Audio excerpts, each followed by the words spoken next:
And we are live. Welcome to the NBA Deeper Dive. It is Friday, December 22nd. I am Josh Engleman. I am joined by Adam Scherer. We are brought to you by Better.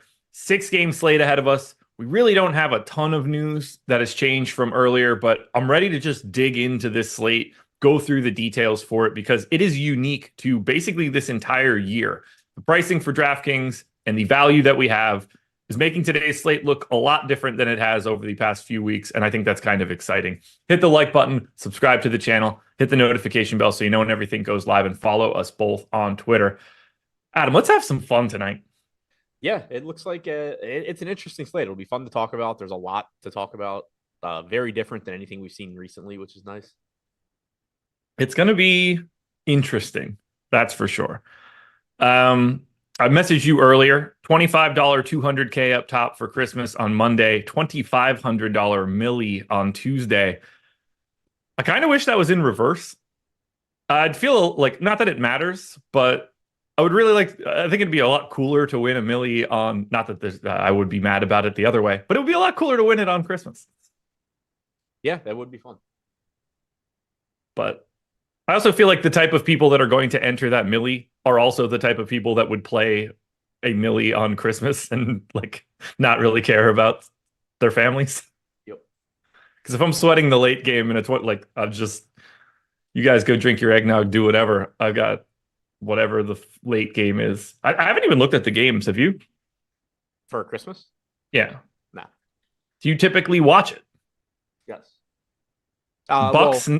Well, I try, but a lot of times I get vetoed on what we're watching when I'm at my parents' house, and they only have one TV. So put one in the back seat of the car and get yourself hooked up. Bucks Knicks is the opener. Not going to be mad if I don't catch all of that one. Warriors Nuggets is game 2. In for that one for sure. Celtics Lakers is the 5 o'clock start. That should be a fun one, assuming everybody is healthy. Sixers Heat is the 8 o'clock start. I can take that one and leave it, I guess. As long as Butler's healthy, that'll be the only thing that matters for that one. And then Mavs Suns, 10:30 start. Who the hell knows what's going to be on the court for the Dallas Mavericks at that point in time? I'm guessing we probably have a wealth of Q tags rolling into like a very interesting late night hammer. Get ready for oodles of late swaps. I personally think DraftKings should have just disregarded the entire slate and done 5 really big showdowns. yeah, I'm sure you do. I certainly do not. You ready to talk some basketball? Yeah. Alrighty. Toronto Raptors, 8.5-point underdogs in Philadelphia, 230 total. Nothing to really worry about here for Toronto. This is the same rotation that they're normally running out. I'm just going to throw it to you right out of the gate. What are you seeing for the Raptors? Not one of the teams that stands out on this slate. Obviously, as a team, Dallas is going to get the most ownership, but it's a slate where if you're not one of the best point per dollar plays, or at least have that in your range of outcomes, and you're not one of the highest projected players, or at least have the ability to go for 55, 60 plus DraftKings points, it becomes really, really difficult to get to you. There are some exceptions in the mid-range around like 6K or so, but Toronto's a team where I think they can be useful from a contrarian standpoint. I don't think there's anybody you're necessarily building around here. I think it's more so, the price tag on Pascal Siakam at 7,900 is pretty appealing. An $8,800 point guard, small forward, Scotty Barnes looks nice. If you land on those guys here and there, it's fine. It's a good way to differentiate your lineup, because clearly those guys can go for 50, 55 plus DraftKings points, but there's nothing that's really going to stand out here like there are in other games. Siakam's getting the most ownership right now at 9%. Barnes getting 7.5%. 10%, 11% chance of being optimal for Siakam, 9 for Barnes. Those are the two that I would be most interested in getting to from Toronto. And they are the two that I am getting to for Toronto. I mentioned it on the strategy show this morning, but like when I hit Toronto to start the day on the process show, I was like, wow, $7,900 Pascal Siakam, man, this guy's going to be ultra popular. And then you work through it and you have all this value, and it's like, no, I'm just going to jam all of the most expensive guys, and that doesn't necessarily need to happen any longer. But I thought that price would fly off the page, and it just doesn't matter at all for today. So really, it's Siakam and Barnes for me on the same end. I don't really have anything else. One share of Pirtle, one share of Dennis Schroeder, one of OG Anunoby, but Siakam and Barnes seem to be the stars here. Yeah, that's how I see it as well. And stars obviously being used pretty loosely, but for everybody else, it's just, Schroeder at 6,400, Pirtle at 5,900. They look fine. There's a lot of slates where they would actually be really useful plays. Today just isn't really one of them because it's so difficult for one of those guys to actually go for 50, 55 DraftKings points. They're also at positions that you don't need help at. Most of the like 6K-ish guys that you are going to get to today are forward eligible, not point guard and center, where you have a million pay up options at both positions. Mark Williams, once again, doubtful for tomorrow. I don't think I've ever seen anybody be put on the injury report as doubtful more than this. For like 2 weeks in a row. Yeah, it's like, I doubt it too, man. But like, what's up? Just say out. Are you like mildly close to playing for the past 8 games you've played? How does this work? I have no idea. All right. Nothing else for Toronto. So let's get to the more interesting piece of this one. The Philly side, 11,200 for Joel Embiid on a day where money basically doesn't matter in terms of salary. He is projected for 33% ownership. I am matching the field there. We also have now 12% ownership coming into Tyrese Maxey on DraftKings. That is slightly lower than the 30% that he is pulling on FanDuel, where he's 8,600. I now have 25% Maxey. This is one of the changes that's happened for me since this morning. I don't have Jokic, and I've turned Jokic into a couple other pay-up options, Maxey included. So I'm 2xing Maxey, neutral on Embiid, the real MVP of the league. Yeah, this year maybe. Embiid looks good, 33% ownership. I'm rerunning stuff right now. I was kind of experimenting with different things as far as Dallas to see what would happen, but rerunning now to get a feel for where I'd be at. But I know in the one I had run 20 minutes ago, I was around 35-40% on Embiid, which obviously I'm happy to get to. He's been the best point per minute guy in the NBA this year. 1.9 DraftKings points per minute. The assist percentage is up over 30%. It has been all year, and it has held there. That's a function of Harden being gone and maybe something to do with new coaching. But Embiid is just a better fantasy guy than he ever has been. He's playing big minutes, averaging about 34 minutes per game. Could certainly play more in, if this game is competitive. Love getting to Embiid. He's projected similarly to Jokic. You and I kind of went back and forth on that this morning. I think you could make a case for him to be a bit ahead of Jokic just because of what he has done this year. I do think functionally they are the same play. From a range of outcome standpoint, you can obviously debate the median projection a bit, but if there were a big ownership gap between the two, I would essentially just want the one that was lower owned. Right now, it's about 30% coming into Jokic, 33 to Embiid, so nothing really standing out there. But getting a good amount of Embiid. As far as the rest of the team, if I can get to some Maxey, that would be nice at 8,700. His ownership has come way up since this morning, which is interesting. Yeah. He was like 3% owned this morning. His optimal percentage has come up quite a bit as well. So I do expect that I'll be getting more of him when I finish running my current set of stuff than I did this morning. He's the only other guy from this team I would really want other than Embiid.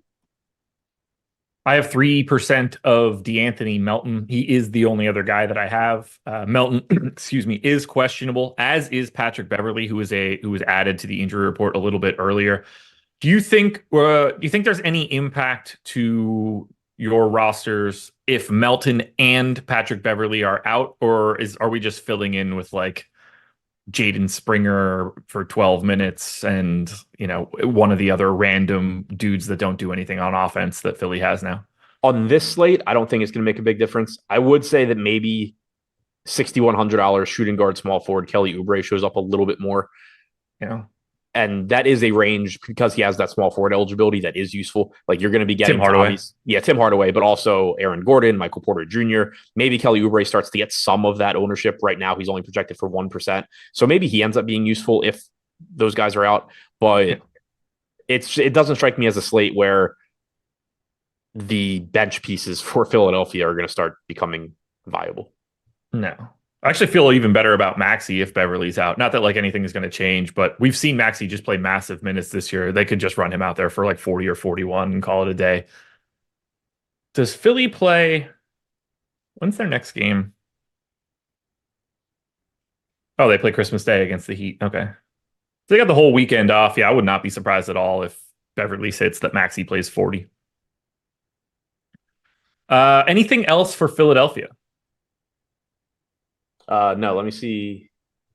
Yeah, so now I just, again, reran stuff. I have 27% Embiid now, 13% Maxey. So right around the field on both of those two guys and not getting much of anything else. Alrighty. Well, schedule for the rest of the day. Very, very simple. NBA Live Before Lock is coming up next. That'll just do it for content for today, but we'll have some content again tomorrow. Adam, you on the strategy show tomorrow morning? Yes. There you go. NBA strategy show in the morning with Adam if you want it. You probably don't. It's Adam. Anyway, I couldn't help myself. The other thing that you guys should be doing right now is using our avatar. Go to stokastic.com/avatar, grab our logo, load it up for your profile on DraftKings, FanDuel, Owner's Box, Yahoo. Because if you do that and you finish in the top 3 of a contest with at least 5,000 entries, you get 1 month of whatever you want at Stokastic for free. That's a $200 value if you take one of the Sims packages. You can't beat it because it costs you absolutely nothing. You just have to use a picture somewhere. You might even forget that you did it. But if you end up finishing in the top 3 of a contest with 5,000 or more, tweet that result at Stokastic HOF, and that is how you will get that free month of whichever package you are looking for. We want to promote your victory. We want people to know how you did it. So use our avatar if you can. Link in chat or in the description of this video. Denver Nuggets, 4.5-point favorites in Brooklyn, 230 total. Decent ownership coming in here. 30% to Nikola Jokic, 12 to Michael Porter Jr., 13 to Aaron Gordon. Pretty similar on the FanDuel side. Jokic not nearly as owned. He's 12,200 there. I am getting very little Denver. Now, I assume you're going to tell me that you're getting a bunch of Jokic. I wouldn't mind getting Jokic. I just don't happen to be getting him right now. But clearly, it's always fun to play Nikola Jokic. Yeah, I'm getting 40% Jokic right now, and I alluded to it when we were talking about Embiid. I don't have a strong preference between the two of them. I think I would actually slightly prefer to get Embiid instead of Jokic, but it's not something that I'm going to bother adjusting or worrying about. Yeah. If I run my stuff at lock and I'm getting Jokic, I'm getting Jokic. Obviously, there are bigger problems you can have. I think they are functionally the same play from a range of outcome standpoint. The matchup is a little bit more difficult for Jokic. He's been a little bit worse from a fantasy standpoint than Embiid, 1.73 DraftKings points per minute in the games he's played with Jamal Murray this year, but also a little bit lower owned. And again, just it's Nikola Jokic. I'm not going to be worried about getting too much of him. He looks great. Again, I think Embiid looks slightly better, but in my process and everything, I'm getting more Jokic right now, and I don't mind that. Other than that, though, I'm not getting to much of this team, which does surprise me a little bit. It is different than this morning. 7,300 to Murray, 6K to Gordon, 6,300 to Porter. Those are all pretty reasonable price tags for guys that have relatively high ceilings. Only 8% ownership coming in the Murray. I'm only getting 5%. I have 5% MPJ, 4% Aaron Gordon. So a big difference for me from this morning is that I was getting to a lot of Gordon, a lot of Michael Porter Jr., or at least quite a bit more than I am now. I think that has just turned into more Dallas, which I'm not thrilled about, but also obviously understand why it's happening. I have 1 share of Jokic right now. Terrifying. Terrifying. And how much Embiid did you say you had? Right at the field, like 30, 31, 32. So that's interesting. Like that. You're just not paying up as much. Well, I have 31% Steph right now and 24% De'Aaron Fox. So yeah, I meant all the way up. Oh, no. But like those guys are 4% and 5 and 7% right now. So like I'm just moving down. And I think the big reason that that's happening is because I don't have Seth Curry, which we're going to get to. Right. I'm losing a guard at 3,700 or whatever. Makes it a lot harder to get to the pay up center. Yeah, it's like kind of burying the lead when you're not playing him. Like, and by comparison, and this goes back to, we talk about it a lot. You know, we highlight who we're getting to sort of to just from an information standpoint, but you have to keep in mind that everything works hand in hand. You're not getting the Curry, so you're not going to get as much Jokic and Embiid as I am. I'm playing a lot of Embiid and Jokic, but I'm also playing a ton of Curry. I have a good amount of like AJ Lawson at 3K, you know, guys that I have no confidence in whatsoever, but it's opening up those guys at the top. So if you're playing less of those guys than I am, you should also be playing more of the Kevin Durant, De'Aaron Fox, Sabonis, Curry range, and less of the Embiid Jokic range. Yep, exactly. The Brooklyn side, because I assume we're done on Denver. Yep. All right. Brooklyn side is basically unowned. 7% to Nick Claxton is the highest mark on DraftKings. Cam Thomas is 11 on FanDuel. Mikal Bridges is 10. I have 12 of Claxton, 5 of Bridges, 5 of Day'Ron Sharp right now. So instead of playing Nikola Jokic, I thought maybe I can get 5% of Day'Ron Sharp and then 7% coming to Cam Johnson. But these guys are just filler. This is a lot like Toronto. Yeah, it's another team where Dinwiddie, Bridges, Claxton, Cam Thomas, Cameron Johnson, any of those guys, you have, if you think of your lineup, even if you're using optimizers and sims and all that, if you think of your lineup in terms of like how you would have hand built it, these are players where you put in the Dallas guys that you want, you put in the top end guys that you want, and then you're like, okay, I need somebody low owned that doesn't totally suck, and you grab whichever Brooklyn guy fits. Nick Claxton getting 7% ownership is the highest owned guy here. He's my highest owned guy at 7%. I have 5% Cameron Johnson, 3% Bridges, 3% Sharp, 1% Thomas, 1% Dinwiddie. Just pretty much doing the same thing the field is, where they're mixing into individual lineups here and there, but none of these guys are priorities. None of these guys are pieces you're really building around. And also, unrelated to Brooklyn, I think I saw somebody in chat mention the Jokic plus Embiid lineups. Right now, I only have 6. Your former school, not happy with the coach of their, I assume, football team. The picture? Who took The picture? Yeah. The school said something about it? I mean, they deleted the post because I knew they deleted the post, and I saw that the coach said something today, but I didn't see what he saw or what he said. I mean, nothing. Like, it's all dumb. They're fine. They should have took the picture. My Photoshop them out. I mean, it looks great. My only takeaway from that picture is I was really confused when I went there why our cheerleaders were not more attractive than they were, given the school, the location, the general population of that school. And because they're all on the dance team. And that was my same takeaway from that picture. There was like, yeah, they're fine, but they're not what I would expect. Huh? I didn't think they were like, I mean, they're obviously not ugly. Yes, that is a statement that is a true statement.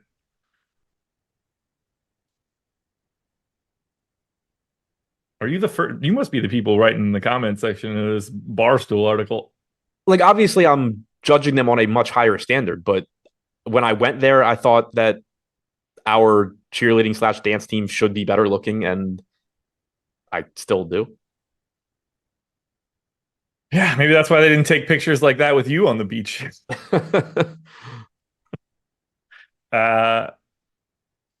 Anything else for Brooklyn? And for anybody completely confused in chat, we're talking about Coastal Carolina. No, nothing else for Brooklyn. God damn. Dallas Mavericks. You ready? Here we go. 8-point dogs in Houston, 223 total.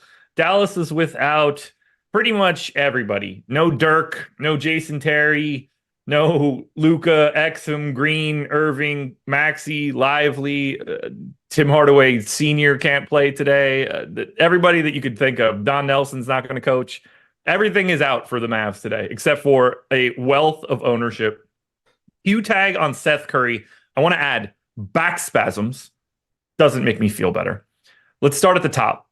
Jaden Hardy, 4,300, point guard, shooting guard eligible, 94% owned.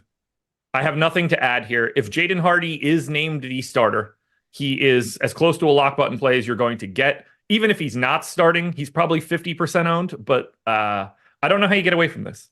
Yeah, neither do I. He's in all of my lineups right now. And especially on DraftKings. On FanDuel, he sort of has a real price. Like, he's still one of the best plays on FanDuel, but he's 4,900, 4,300 on DraftKings. I just don't know how you get away from it, especially with point guard, shooting guard eligibility as well. Yeah. If he's starting, then I really have no idea. Like, you're just expecting him to play a ton of minutes. He's also one of the guys that you expect to take on usage on this team. There's not a lot of it. Tim Hardaway can take on a bigger usage role, but he's not somebody that's really creating. Derek Jones Jr., Seth Curry, these guys aren't high usage guys no matter what you do. And it kind of just gets worse from there. Jaden Hardy is the best combination on this team of somebody that can handle the ball, create, and actually score. And so it becomes really difficult to get away from him at this cheap price tag with Kyrie and Luka out. 94% ownership is obviously massive. There is some inherent argument to be made for just, not playing a 95% owned guy in a 100K to first tournament, but I'm doing it. I don't. I don't recommend getting away from it. Seth Curry is the more, I think, debatable one. $3,700 price tag, 73% ownership. I'm getting more than that right now. I would have 92 if the slate started right now. And I think it's 3. Yeah, and I think it's just the salary. But Curry is at least live to just play fewer minutes than people expect because he's Seth Curry. Yeah, like I don't have a great feel for how to project his minutes. He really doesn't play a lot for this Mavs team in general. The Q tag for back spasms is terrifying. Like if it was like left hand injury or something, I'd be like, okay, I don't give a shit about that Q tag. If he's playing, we're fine. But that is a very scary tag. I have no concept of what his status will be for this game. My expectation is that he's not starting, at which point now I have a much harder time wanting to give him a lot of minutes. I gave him 24. Which I think is a pretty realistic spot if I don't think that he is starting and he has a Q tag. And that is stopping me from getting him all told because of his ownership. If he's starting, I'm probably giving him 28 to 30 minutes and he'll be in 100% of my lineups. But for right now, I'm like, I don't know what else to do. I'm not comfortable with the situation at all. Yeah. And so that's the other thing I was going to say is that right now, for the most part, the industry consensus is like 29, 30 minutes. We have him at 29. Yeah. I assume people think he's starting. So if he doesn't start, that comes. I would have a very tough time expecting 29 minutes from Curry if he is not starting this game. So that's also the difference between us, where if like you said, if you give him 28, 29 minutes, you're just going to play him everywhere. If you project him off the bench, you're not going to, at this ownership, you're just not going to play him at all. What's going to happen is if he comes off the bench, the ownership's going to get cut like in half, and he's just going to be like a fine value play. But like if he gets cut to 35% ownership because we find out that he's coming off the bench but playing, let's just hypothetically, I'll probably end up with like 20, 25, 30, something like that, because I won't have him as the most over-owned play in the entire league. Right. It's like if that happens, it just kind of ends up becoming a neutral play. The problem right now, or not even problem, just the way it is right now is I don't necessarily think he's going to start, but he could. And I'm using our projections and we have him at 28.5 minutes. So like at 70% ownership, if he starts, I'm going to just have a lot of him because he's 3,700. If he comes off the bench, then like you said, he would be the worst play imaginable at 75% owned, but he also won't be 75% owned. Completely agree. And for context, he started a game on December 12th, played 36 minutes. He started a game on December 11th and played 20 minutes. He started a game on December 12th, played 12 minutes. I believe he got hurt in that one. That sounds familiar to me. I'm double checking that one. It was against the Lakers. Yeah, he started the game. He didn't play at all in the second half. Like, I really don't want him to start today. I want to see what happened in this game. He played 20 minutes. What's the date? I have it. It's December 11th, Dallas at Memphis. He started. I understand you have it. I'd like to look at it as well. Nobody cares what you think about it. Yeah, I mean, he started both halves. He just didn't play a lot in the second half. So he only ended up getting 20.5 minutes. Jaden Hardy played 34 off the bench in that game. Luka was in. No Tim Hardaway. Yeah, there was no Hardaway, no Kyrie. Luka was in. Curry started, but played 20.5. Hardaway played 34 off the bench. Hardy. I trust none of this. I'm mostly confused. So I guess not even confused. I think Hardy starts. And if he starts, I don't think they both start. No. So that's it would really surprise me if they started the two of them and brought Hardaway off the bench. Unless Tim Hardaway just really wants to come off the bench. Right. Which I doubt. I don't know how I don't know how to project him for 29 minutes unless you think that he's starting. I think that's where you were going with this. Yeah. Yeah, I was just saying, because like we have Hardy at 30, we have Curry at 28.5. So that looks like we're expecting Curry to start. But we also, now, to be fair, Tim Hardaway Jr. has not started a single game this year. Right. I was going to say, so the game against the Lakers on the 12th where Curry got hurt, Tim Hardaway came off the bench. Curry started in place of Kyrie. Even after Curry got hurt, they went to Jaden Hardy instead of Hardaway. Hardaway then just played the final 21 minutes of the game. Like, I think there is a decent chance that Hardaway comes off the bench and just plays huge minutes, plays the final 16 minutes or 18 minutes of each half. Yeah. So the problem with that scenario, look, here's the easiest thing to say. Tim Hardaway is going to be scheduled to play 30 minutes or more today, whether he is starting or not. That is just what he does already. And he's been playing 34, 35, 36 since Kyrie has gone down. But even if we think that that is the path, and let's just say they do start Jaden Hardy and Seth Curry, what do you think the closing lineup is at that point? Because now we are inserting Tim Hardaway to it. And if that just means that we're taking Seth Curry back out of it, like, we're just doing the same thing in reverse. Yeah, that's a good point too, is there's a real chance that if Seth Curry starts this game, he's just overprojected across the board. Yeah. And plays 24 minutes. Yes. Because the closing lineup probably doesn't have a center. Yeah, I would agree. I would guess. Like, it could have Powell, but I would guess it doesn't have a center. Yeah. So Grant Williams, Derek Jones Jr., Tim Hardaway. I really don't see a path where the two of those guys aren't closing. Right. Tim Hardaway, but then is it the two guards? Like, who am I missing? It's probably, it could be those two guards. I think the fifth spot is just a full roll of the dice. Right. I think it's locked in stone, Hardaway, Grant Williams, Derek Jones Jr. One of Hardy and Curry, and then the other guy plus anybody else that's playing well. Because they can cut, like, pretty much everybody else we name for this team can fit into that entire scheme up and down the line. So the fifth dude could be anybody. I just the Curry piece of this is incredibly confounding to me. Oh, and also I had it mixed up in my head because I knew Hardy played a lot in the second half last game. Tim Hardaway started the second half last game. Yeah. Which isn't starting a game, but they did actually use him to start a half. Yeah.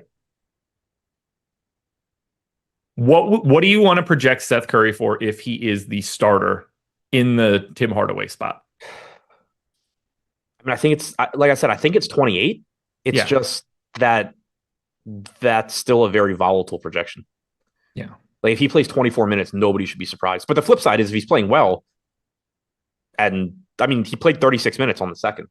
Yeah. It's not like we have to go really far back to find an example of Seth Curry playing a lot of minutes in a game. I think the problem that we're looking at is since the 12th, he has played 12, didn't play, 13, 7, didn't play. That just reads to me with no Kyrie, no Josh Green, Lively out for 3 of these. Like, obviously Lively has no tie to him, but like, it's just another starter. I don't feel like he's healthy. Right. Yeah, that's obviously the issue too. But it's just like, if you need an example of what the Seth Curry exceeds, because the way I'm thinking about it is, obviously there is the potential, if you project 28 minutes, there's the potential to be 6 minutes high on that and you are screwed. Yep. So you kind of at least want to know there's some chance, some example of him actually playing real minutes. And that game on the second, he played 36 minutes. Jaden Hardy played 14 off the bench. This was a game with no Hardaway and no Kyrie. Luka was in. So again, I don't think it's likely he's playing 36, but at least we've seen that Dallas can run a rotation, is willing to run a rotation where Seth Curry just plays all of the minutes. So that's kind of why I think 28 is reasonable. 24 is very live if he starts, but I think 32 is also live. Yeah. All right. It's 6:59. Your minutes projection for Seth Curry with no information is? Probably 28. And this is where we'll differ. But also, like, I have no confidence in him starting. I have no confidence in his minutes, any of that. I do think with Embiid locking at 7 and with Jokic locking at 7:30, I think I do prefer, when in doubt, having a lot of projecting Curry as if he's going to play real minutes. And then if he doesn't start, I can late swap around that. Like, I'm still going to have Dallas pieces I can get to. Yeah. I don't want to be in your position where I don't have What, like, I have 25% combined Embiid and Jokic at 735, and we find out that Seth Curry is starting. Sure. I agree. I would rather have 60 whatever percent I have and then say, okay, well, now I'm going to play some Curry. I'm going to play some Lawson. I'm going to play whatever else I can find and deal with that. I might still be okay with just having the other Curry in a ton of my lineups instead. Yeah, I mean, you've always been an anti-Embiid and Jokic guy, so. Yep, that's me. All right, I think we broke this down, the Curry piece, which I think is the most important thing that exists on this slate right now to its entirety. I have a lot less Tim Hardaway than I had earlier, but I still have 60%, 6,100. I got him in for 35 minutes, shooting guard, small forward. I just think the minutes are going to be there. For Hardaway? Yeah. Yeah, same. I have a really difficult time seeing how they're not. You know, we have him at 33 minutes right now. I don't know if that means we think he's starting or not, but I think that's a very modest projection. I think it's fine, but he can easily play 36, 37. I'm getting to 57% of him. You and I talked about it a lot this morning. We actually talked about it after the show too. Yeah. If you want a counter argument to playing Tim Hardaway, I think it's twofold. One, the matchup against Houston does suck. This is a good defense. They're a slow team. Dallas does only have a 108 total, and Tim Hardaway is not cheap. Yes, he is underpriced, but it's not like he's free. And there are alternatives to him. You have plenty of guys priced around him. You know, we mentioned Oubre, potentially from Philly. You have Gordon and MPJ from Denver. You have Cameron Johnson. There's plenty of other guys in this range that can just have a better game than Tim Hardaway. So there's easier pivots there than there are for Jaden Hardy or Curry if he starts, for example. The other thing is Tim Hardaway, somebody used the example in chat this morning of when you get a wide receiver 1 out in the NFL and everybody just assumes the wide receiver 2 is going to smash. But the problem is the wide receiver 2 either runs completely different routes or just isn't nearly as good and can't beat the coverage that he's getting.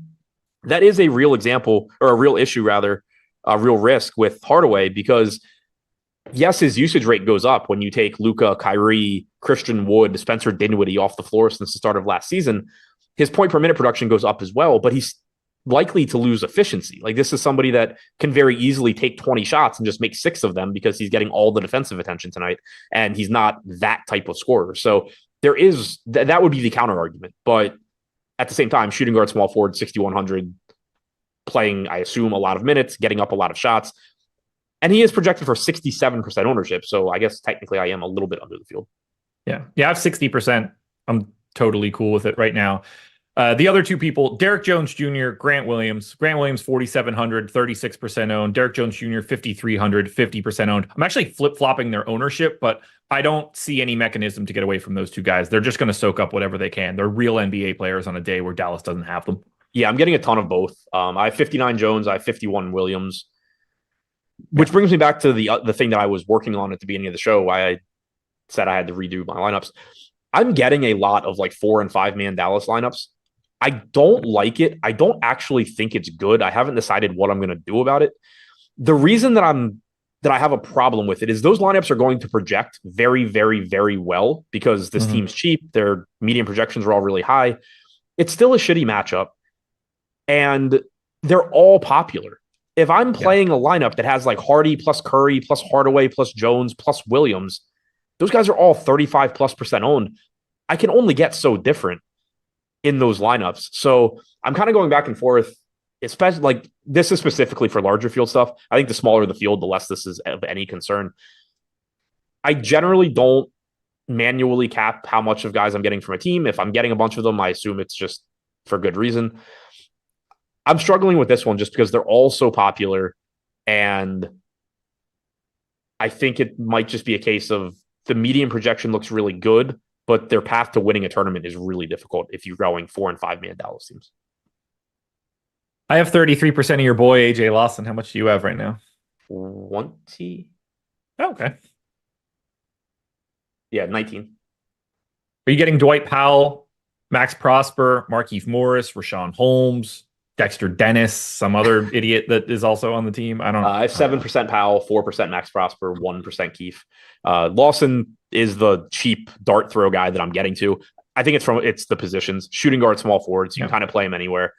We have him getting 12% ownership, so I'm a little bit north of that. I have no confidence in this guy's minutes. I have no confidence in anything he does on the floor. I think expecting on average, 14 to 16 minutes from Lawson, Maxence Prosper, Morris makes sense. But it's just he's the one that is just kind of landing in lineups, and you hope for the best. Yeah, there should be no confidence in these fake dudes on who's getting the minutes. Right, not at all. No.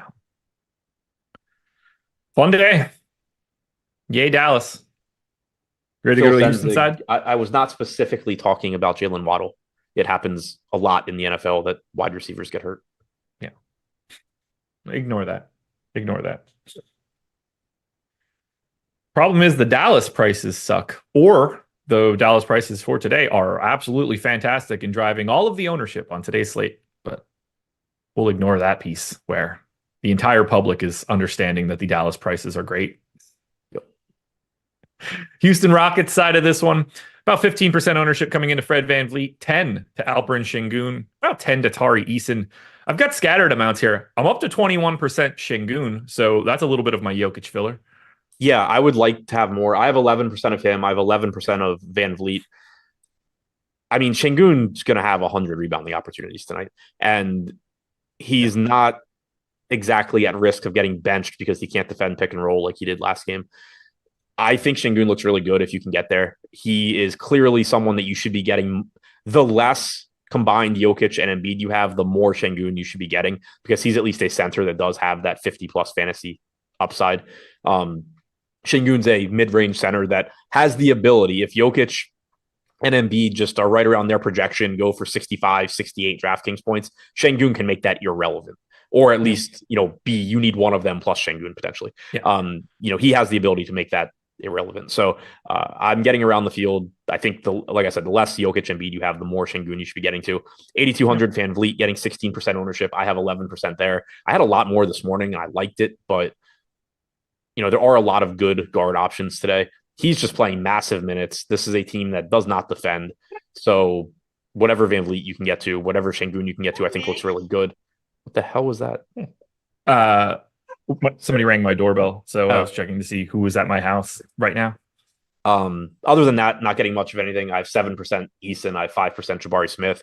We talked about it this morning. Eason's always questionable for one, but he's getting projected weirdly by pretty much the whole industry right now because he's had a bunch of games recently where he plays a lot of minutes, but Jabari Smith has also had shit happen in those games, whether it was just Eason played really well and Jabari Smith played 20 minutes or Jabari Smith's in foul trouble. They're not playing enough minutes alongside each other that you can actually be confident that Tari Eason's just playing 28 minutes a night now. Yeah, I got him in for 26. Like, Tari Eason's going to see the floor when anything bad happens to anybody on Houston. He's going to be that first guy up, but I don't necessarily think that has to happen every time. Yeah. And again, I'm perfectly fine with, the field's at 7-8%. So the ceiling is high in terms of if the minutes break his way, he's a very good point per minute guy. Who is projecting VanVleet at 38 plus minutes? Everybody? Yeah. I mean, how do you not? Yeah, I went 39. It should probably be 40. I mean, he plays 40 minutes a night. We're at 39 and a half. Yeah. It's the only way that you could do it. Anything else for Houston? No. All righty, folks. Better is the sponsor of this show. And if you want to sign up at Better, you'll never find a better opportunity to do it because your first deposit is doubled up to $500. Whatever you put in, up to 500, they will match it. These type of deals don't exist for very long. It's the best possible situation you could ask for when signing up at a site. If you're into the pick'em sites, this is where you want to be right now to take advantage of the offer. If you find out you hate Better afterwards, I'm not telling you to stay there for the rest of your life, but take advantage of the deposit bonus. You've got 100x potential payouts on 8 picks. You've got NFL, NBA, baseball, hockey, and more. But the deposit bonus should not be ignored. Link in the description or in chat. Got to be 21 or over, and you got to call 1-800-GAMBLER if you or someone you know has a gambling problem. And I believe there's a free square. I want to double check. Remember if I saw it or not.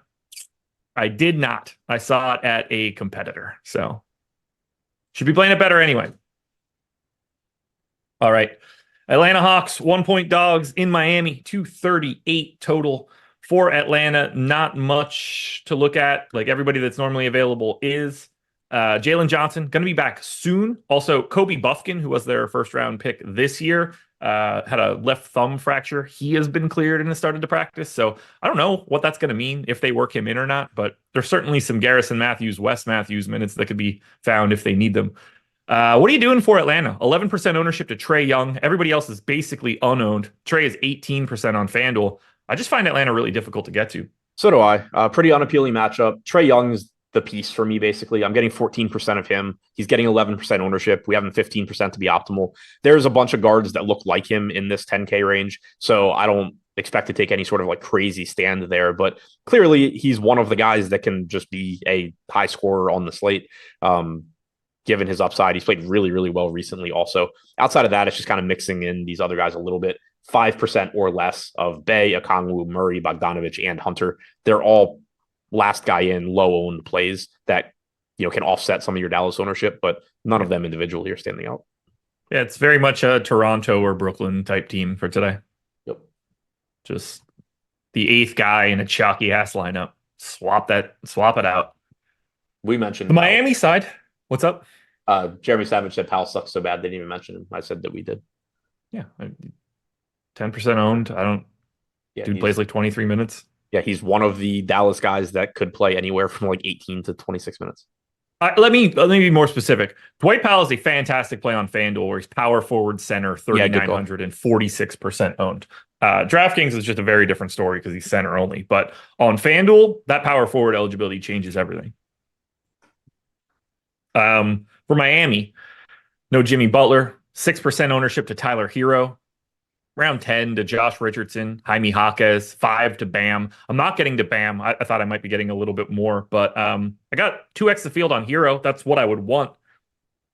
It's a great matchup, but I don't love Miami. Yeah, great matchup. The guys that I want to get to are Bam and Hero. I'm getting 6% of each of them, which is pretty much in line with the field. The guy I'm getting the most is 12% of Josh Richardson at 4,500 point guard, shooting guard. He's 10% owned. I don't love it, but he is cheap. He will just fit into lineups pretty easily. But the upside for Bam and Hero is nice. I think if you are building more balanced lineups, if you're somebody that is not playing much Seth Curry, or if I were to lose some Seth Curry, I think I probably do start getting some more Bam, getting some more Hero. For example, if I have to make that late swap after like 7:30, I would assume that I start getting more of those guys. Yeah, what do you think of the job? Should Josh Richardson be a little bit more interesting today? What? I feel weird about his minutes. Yeah, I feel weird about him as a player in general. That's fair. Yeah, that's fair. Yeah, like 34 minutes off the bench last game. Yeah, if he does that again, great. We have him in for 29 right now. Not a good point per minute guy, but a good matchup. No. He's he's one of those, I saw that he's my highest owned guy. I was like, that sucks, but also I completely get it at this price. Yeah, the matchup is just perfect. Yeah. It's exactly what you're looking for. I thought I would get to a little bit more of this game, at least the Miami side, but these guys are still just priced up a little bit. It's really stopping it from happening. They're so interchangeable that it's really a struggle for me to figure out who actually gets the minutes. Basically anybody can close for these dudes. If Caleb Martin's playing well, he'll close. If Haywood Highsmith is having a game in the first half, he's just going to get more playing time because they can just move these dudes around, especially with no Butler there. There's just one more spot that can be filled by anyone at all. Right. Yeah. The last game, Kyle Lowry and Caleb Martin both started the game, both played 18 minutes. Richardson plays 34 off the bench. Haywood Highsmith plays 30. There's just going to be no real consistency in playing time for guys not named Adebayo, Hero, or when he's in Jimmy Butler. All right. Nothing else for Miami. So now is the time to talk about the holiday season and what you guys can get from us during the holidays. You can use the promo code HOLIDAY, singular, link in the description, and get 25% off anything at Stokastic. Whatever package you want. Weekly, monthly, Sims, lineup generator, whichever sport you choose. 25% off using the promo code HOLIDAY. We've been running a lot of deals lately for the beginning of the NFL season, the beginning of the NBA season, short gamers, Millie win, and then for Black Friday, Cyber Monday. This is going to end it for a very long time. We're not going to have a lot of deals coming up in the near future. So if you have been looking to get in at Stochastic for projections, ownership, boom busts, top stacks type tool, depending on what we're talking about, I guess for the NFL, if you're looking for this stuff and you wanted to come in and join us, 25% off using the promo code HOLIDAY is going to be the best way for you to do it unless you use our avatar. So use that promo code. This deal goes away December 26th. Day after Christmas is going to be your final opportunity to use it, but give yourself a little bit of a gift right now. Sign up at Stochastic using the promo code HOLIDAY, link in the description or in chat. Your Washington Wizards are 12-point underdogs in Golden State, 247 total. 12% ownership coming into Daniel Gafford, 5 to Kyle Kuzma. Basically nothing else. FanDuel a little bit different, 22% to Denny, 10 to Tyus Jones, 10 to Jordan Poole, 15 to Kuzma. We got the news that there is no Danilo Gallinari for this one. I don't really think that matters all that much. Are you getting anything for your boys from Washington? Not really. Getting to a little bit of Kuzma, a little bit of Gafford, 9% of each. So pretty much, right around the field on both of those guys. Those are the two I would want to get to. I mean, I guess if you're getting to some Pool, that would be nice also. But Kuzma, 8,600, kind of in that Pascal Siakam build where if you're going a little bit more balanced, at least he does give you a nice ceiling. He's clearly been the best player on this team all season long, but it's just tough to get to that price range when there are players not that much more expensive that look way better, whether you prefer Trae Young or Fox or Sabonis or Bam or whoever. They're just, not that much more expensive and they look really good. Gafford at center looks fine, but it's a loaded center slate with Jokic, Embiid, Şengün. In particular, you have Sabonis, you have Eubanks, who is center only on DraftKings. You can play him on power forward on FanDuel. So it becomes tough to prioritize anything here. We were talking about the Jordan Poole revenge narrative this morning. I can probably be sold a little bit easier on that than on most narrative type stuff. But the problem is also that Jordan Poole taking more shots doesn't necessarily mean more fantasy points because the dude sucks. So it does for Golden State. Reverse. Yeah, it does for Golden narrative. State. Like I said this morning, I think a Jordan Poole revenge narrative might actually just be a negative for Kyle Kuzma. But if Kevon Looney were playing 26 minutes, he'd look so much better. Between Jordan Poole and then Dallas without everybody, without Luka and Kyrie, just Şengün plus any big on Golden State, and you get all the rebounds. But no, I mean, I'm not getting too much Poole. You phrased it this morning like one of us did. If I were getting Poole, I would certainly feel a little bit better about it just because of the matchup, but I'm not playing him because of the matchup. Yeah. It is a day that I would want to have him. Just like, all right, he knows what's happening. He will I would assume, want to shoot and have the revenge of doing it, whatever. But if that matters, it probably doesn't matter in practice. And I'm guessing Washington would like him to just play that way all the time. Right. Yeah, like when I looked to see who I had from Washington, if I'd had like 15% Jordan Poole, it would have been like, oh, well, that can be fun. It's a fun day for it. But I also have no issue that I'm not getting to him. Adam, are you worried about blowout risk in the Nuggets-Nets game? Just for reference, 4.5 point line. I didn't even realize it was that wide. Yeah. Not any more than I would be in less than any other game.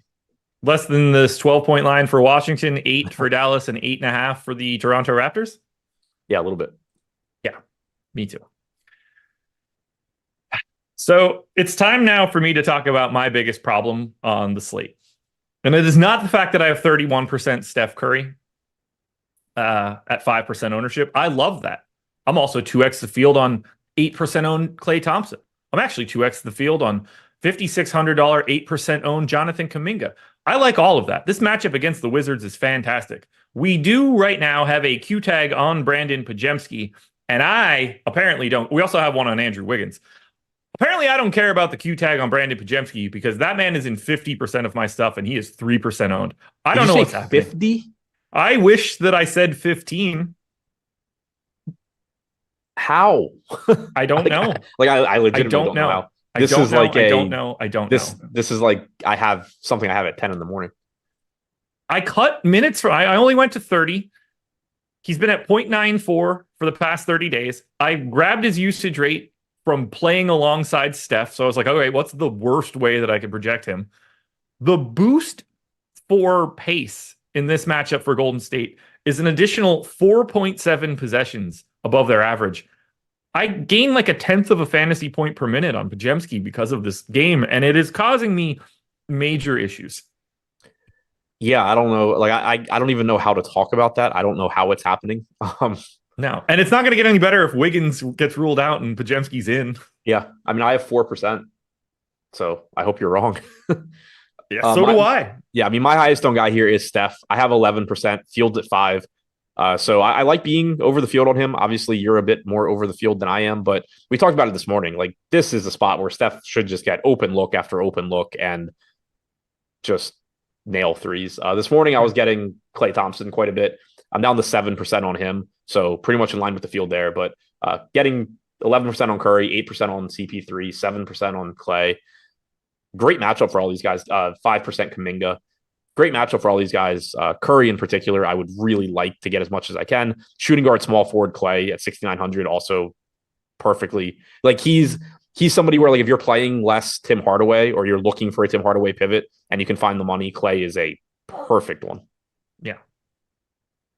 Yeah, I like the stand. Like, I like getting to 2x on Kuminga, especially with the Wiggins status. I like 2xing Klay. I don't care how much Steph I get. Like, if that's just Jam City on a 5%er, I'll take my chances on today's slate.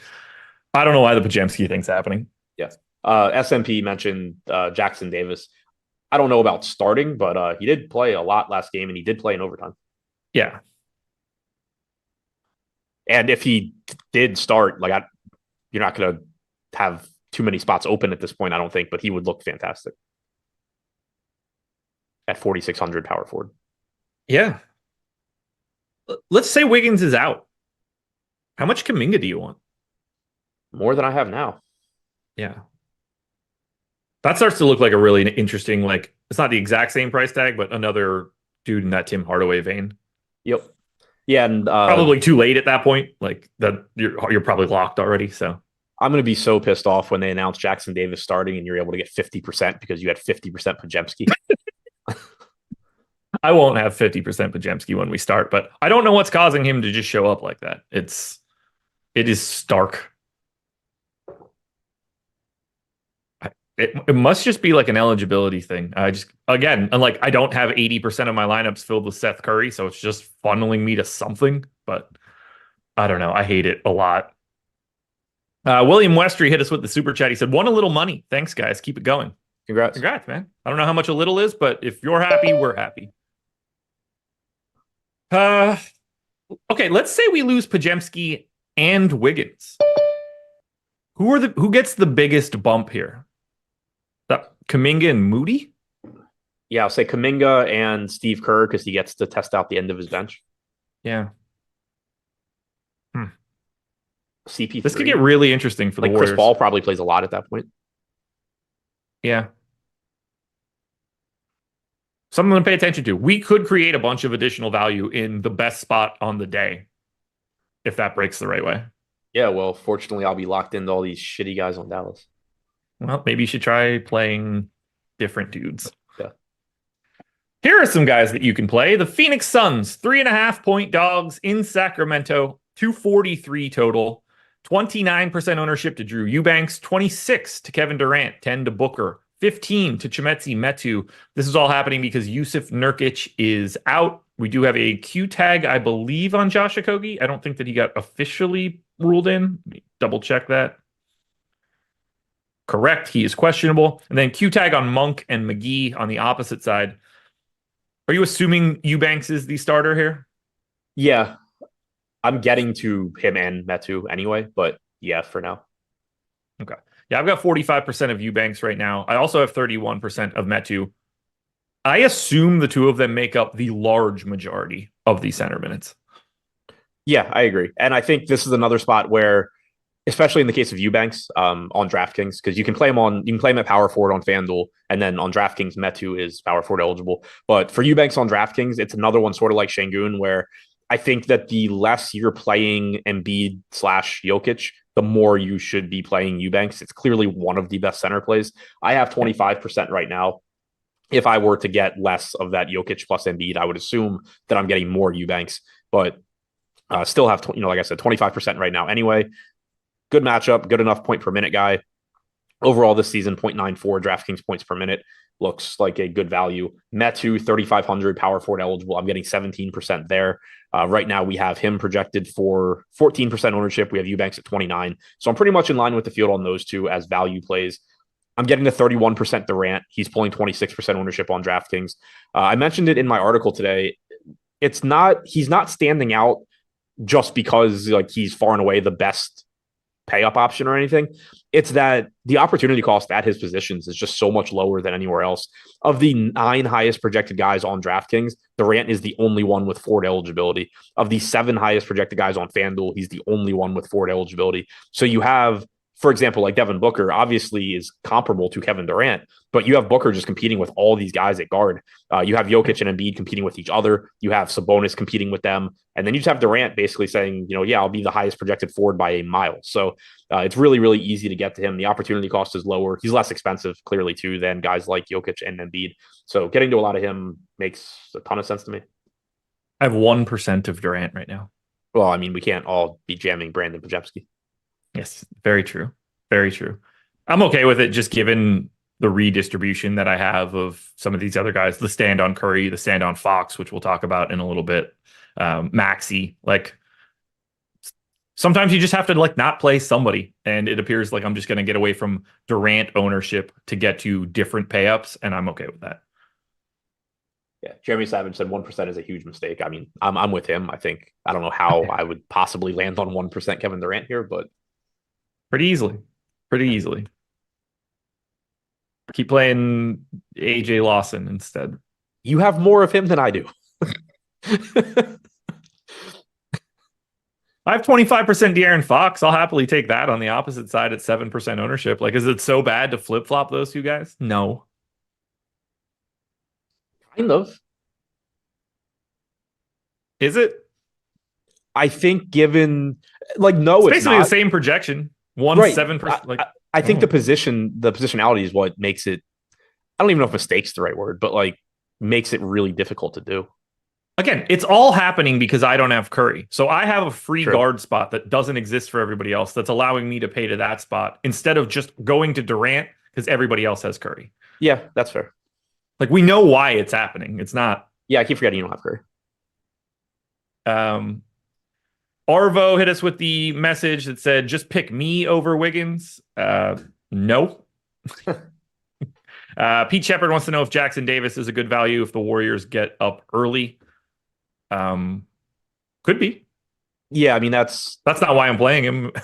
Right, yeah. If you're playing him, it should be because either guys are ruled out or he gets the start over Looney. I wouldn't play him hoping that he's getting extra garbage run. Yeah. And William Westry said he won 1,500, sent it to on Twitter, first place in the $1.20 max. Good stuff, man. It's a tough contest to win. Yes, it is. Sacramento side, about 10% ownership to Fox and Sabonis. No real ownership coming in anywhere else. I've got scattered amounts of Malik Monk or Keegan Murray, but I have 24% of Fox. I have 14 of Sabonis. That makes me happy. Yeah, I have 17 Sabonis, so I'm over the field there. I like that. He's another one where I'm managing to get over the field even with Embiid and Jokic, but clearly he has the ability to match those guys. Not that you're expecting it, but he has the ability to go for 60 plus and be up there with those guys at a cheaper price tag. Like getting to him. Fox is showing up 8% for me, so pretty much same as the field there. 8% Monk, very small amounts of Keegan Murray, Harrison Barnes, Trey Lyles. We did just get DeAndre Hunter questionable for Atlanta. That does have the potential to open up a $5,500 Okongwu at power forward potentially. Wait, say that again. DeAndre Hunter is questionable now. Oh, okay. Yeah, that will certainly open up Okongwu. Probably make Bogdan Bogdanovic look a little bit more appealing because his salary did. I mean, the matchup sucks, but yeah, the matchup sucks. But the Atlanta prices dropped. Bogdanovic had been borderline unplayable, but he's back to 6,600. Okongwu's down to 55. If Hunter's out, that actually matters. Yeah, I'd certainly be more interested in taking a shot or two on Sadiq Bey. He's probably going to be locked into like 36 minutes at that point or more. Yep. But I think Okongwu is the clear dude you need to get to at that point. Fun stuff, man. I like the slate. And by the way, that Hunter downgrade right now, I would be shocked if this dude is playing today. Yeah, that's not really when you want to see a downgrade. Not for a knee. If it's illness or something, it's whatever. But this dude is perpetually hurt. Yeah. And like the game starts in 2 hours. He's, I assume, at the arena doing something and being like, oh shit, my knee. Yeah. Well, Joseph Ramirez, I hope you get food poisoning if you keep it up with that Arsenal bullshit in chat. Go Liverpool tomorrow. Joseph Ramirez, I hope you have a great holiday. I hope everybody has a great holiday. Adam, anything else you want to touch on before we get out of here? No. Let's have a fun slate, everybody. NBA Live Before Lock coming up next. Hit that like button in the interim. We'll talk to you later. Have a great holiday. I'll see you guys Monday.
What is happening, everybody? It is Friday night, but before we get to the weekend, which is going to be full of lots of NFL, we got a Saturday NFL slate, the Sunday NFL slate, then we got Monday, we got Christmas for an NBA slate and as well as the NFL slate. So lots of sports going on in the first few days. Before we get there, we got the Friday NBA slate to break down, which is all kinds of stuff going on, Matt Belman, because we got just everybody out for the Dallas Mavericks. We got a chalky Seth Curry, who's currently listed as questionable to play. So guys, we're going to break it all down for you here on Live Before Lock. As you're watching, like the video, subscribe to the YouTube channel, and shout out to Better, who is sponsoring the show today. If you guys have not checked out Better yet, you are going to get a deposit offer of up to $500. You deposit $500, they're going to match you with $500 on top of that. So that's the best way that you could build your bankroll in this DFS, sports betting, pick'em spaces. Take advantage of these sign up, these deposit offers, free square type stuff. And that's what they have going on at Better right now. Deposit match bonus of up to $500. If you anybody know has a gambling problem, call or text the number 1-800-GAMBLER. Matt, what's going on and how's your week been going?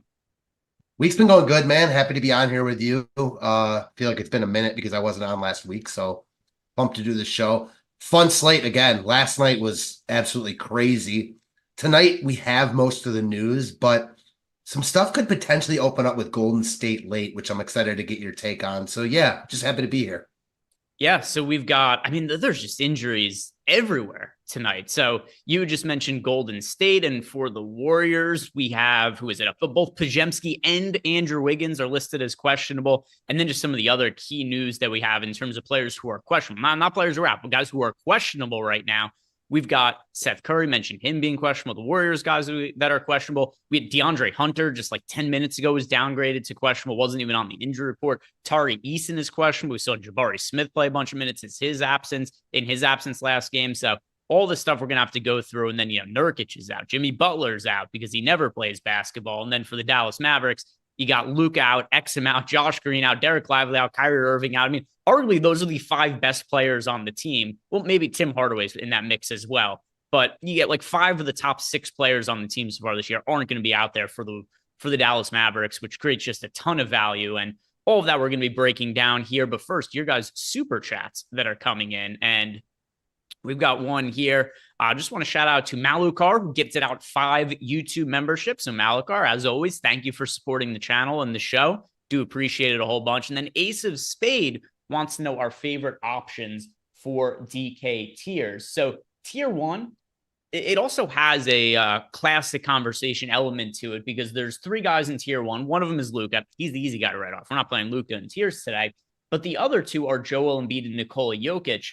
So, Matt, what is your preference if you're paying up at center today? Are you going to Joel Embiid or Nikola Jokic?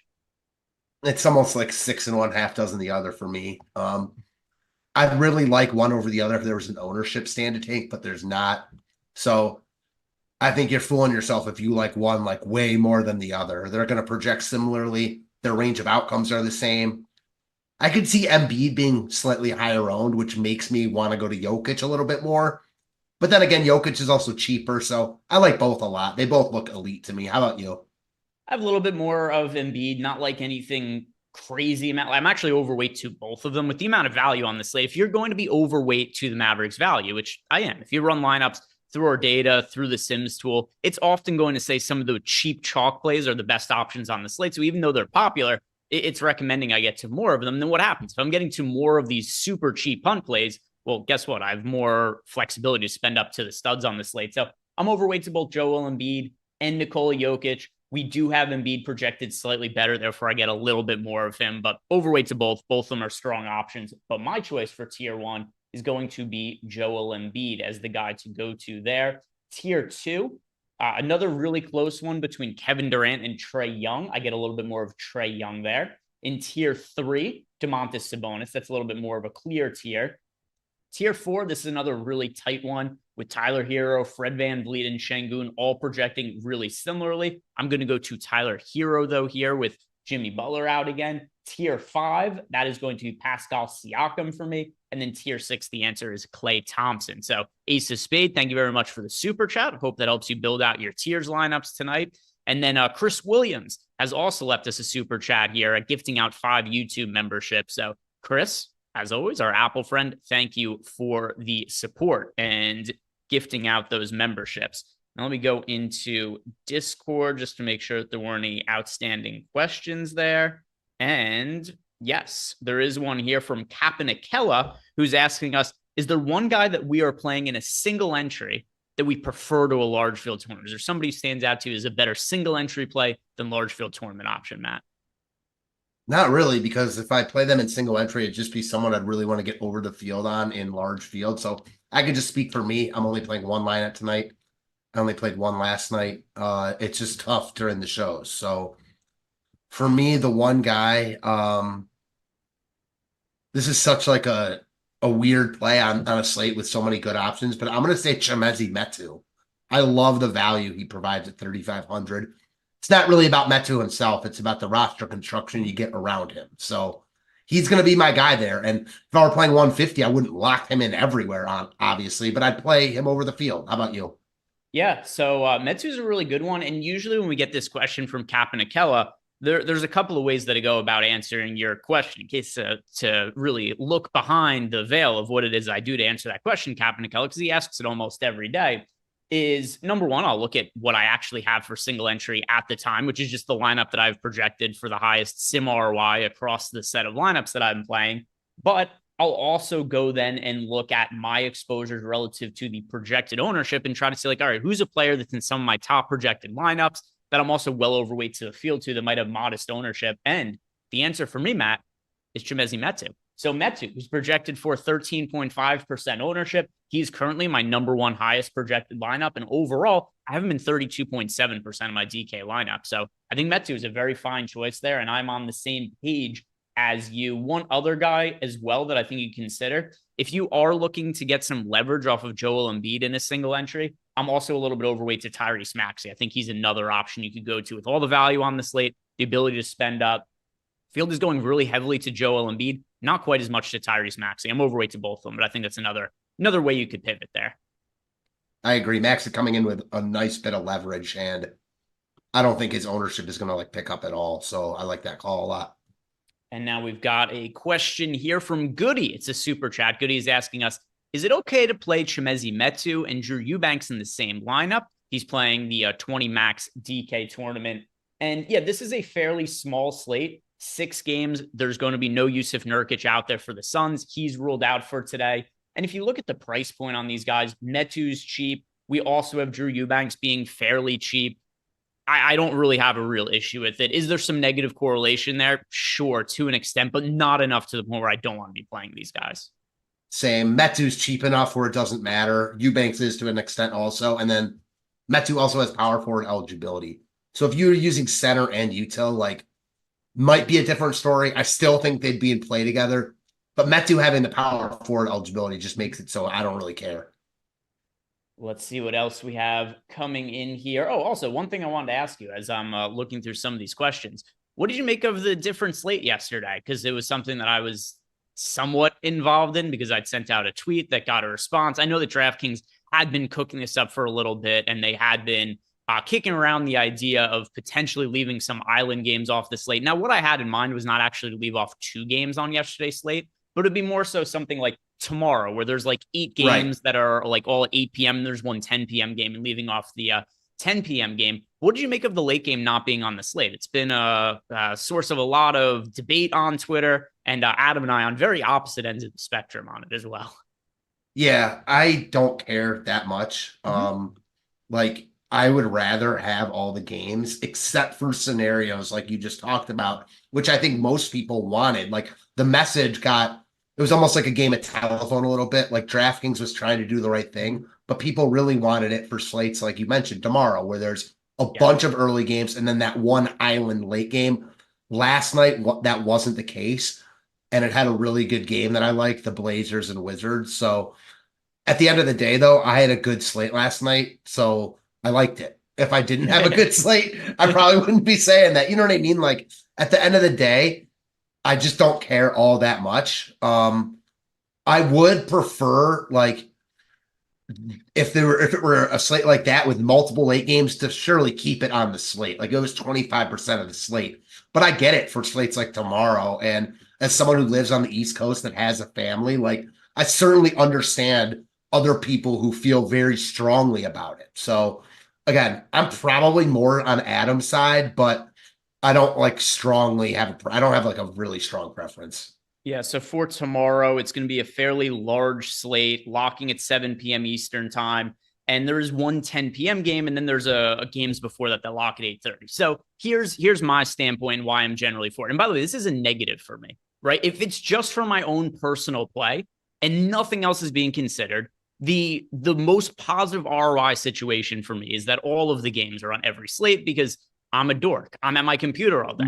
I don't go out. This is my hobby. This is what I do. Some people have friends. Some people have families. Some people go out to bars and this is my hobby. This is what I do. I do shows. It's part of my work, and I play DFS. I'm at my computer all night. But I have taken very strong notice of the fact that prize pools have gotten smaller this year, fairly significantly in some cases. So pretty often at this time last year, what DraftKings was posting in their flagship contest was a $400,000 prize pool, $100,000 a first. Not every single day, but most bigger slates. They've not done that now in about 3 weeks. And the last one they did overlaid. And the main flagship tournament on DraftKings is now overlaid 3 times in the last 2 weeks, which is not something that happened very frequently in the past. So I kind of look at that and I start to go, not that there's like a massive issue, but there's less people playing DFS now than there was a year ago. And it's a trend that's kind of going in a way where, I don't like to see it as somebody who's very involved in DFS and enjoys to play it. So my angle is not how can I get the most ROI each night for myself. It's what is overall best for DFS players. And I don't know that this is going to be the answer, but I like to see them trying some stuff. And that was why I threw it out as a suggestion. If a couple weeks from now, it hasn't made any significant difference in the amount of people who play, then just go back. But I still think it was an experiment that's worth running. We'll see what comes of it. For me, and I was DMing with Adam a little bit about this because I know he's hard on team, no cancel late games. Although, maybe he's pushing that a little hard on the internet than how he actually feels because he's going to play the slates no matter what, just like everyone else is, and you'll adjust to it. But I am thinking about it. Like if they did this for MLB, I would absolutely hate that. I love MLB DFS just how it is. So I could see like Adam being, upset about it and not loving it because he's just, why change something and why fix something that's not broken? To your point, though, maybe it was getting a little bit broken. I don't know. I didn't notice that. I just, I have no idea. So I'm someone who pretty much usually registers pretty early for the contest I'm going to play that day. So I don't really check it out later. So it makes sense if what you're saying is true. Yeah, and it was something that I had also just taken notice of. And then I looked, one thing I did do that I should have looked at more tournaments because when I first replied to Adam on Twitter is I looked at like 4 slates randomly from the same time last year, and all of them had $400,000 prize pools. So I looked at it like, oh, look, it was $400,000 every night. It wasn't every night, but it's actually this time of year was like every other night was a $400,000 prize pool. This year we're getting like tonight is $300,000 to first. That's 25% smaller of a prize pool for the flagship contest. And it's also trickled down to other contests that don't exist anymore, other contests that are smaller than they used to be.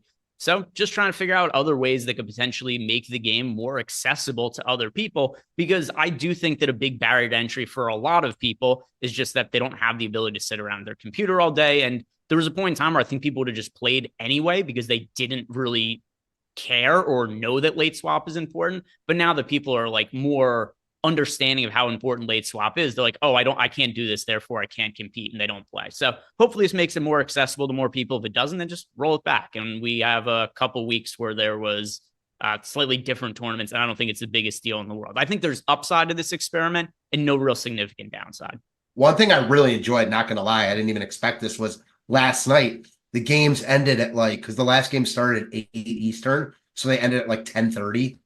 I'm never staying up for the end of games, almost ever, unless it's a huge tournament or something. Last night, I was live a little bit. I just knew the lineup I played. So I was up till the end of the games, and I would not have been if the late games were on it. So I enjoyed that, not going to lie. Yeah. So we'll see where it goes. But if anybody has any other suggestions, let me hear them, because you never know when people might be listening from DraftKings or FanDuel or anywhere else. So my DM's always open on Twitter. If you have suggestions for any kind of innovations, they listen. Throw them out there. Let's get back to the slate and some of the questions that we have. Got some super chats, some questions to answer. No helpful news that's come out over the course of our last few minutes of rambling there, Matt. But let's get to these questions here. First from CarPark03 wants to know, does Does Matt know of any players who may have been raised by a murderer today? Matt, any narratives we could play on that street? No, is that like an inside joke I'm missing? Yes. So the other day, Eric placed a bet on one of the oddest narratives I've ever heard, which was Dorian Finney-Smith's dad had just been let out of prison and had never seen him play before. And so therefore Eric was betting the over on his points prop, thinking his usage could be a little bit higher on DFS. So then I was kind of asking like, all right, well, what was he in jail for? Yeah. Because as if that was going to impact my analysis. And so we looked up his murder. He'd killed somebody. He'd been in prison for like 28 years. So then we went off and we were trying to figure out like how that could potentially be incorporated into the OS rating on OddsShopper, and it spun off into a number of different things. But that's the reference here from Car Park 03. But no, that's Eric's expertise. Eric knows all of the players, family members, any crimes they've committed in the past, and he's wagering on that stuff. But I'm unfortunately not super familiar with the recent murders of players' fathers. Travis Hill for you either. Travis Hill is asking, what are our favorite DK pick 6 props? So I don't have access to pick 6, so I can't even view it from New Jersey. Have you looked at the pick 6 stuff at all? No, because you can't do it in Ohio either. It's so weird. We have like the weirdest.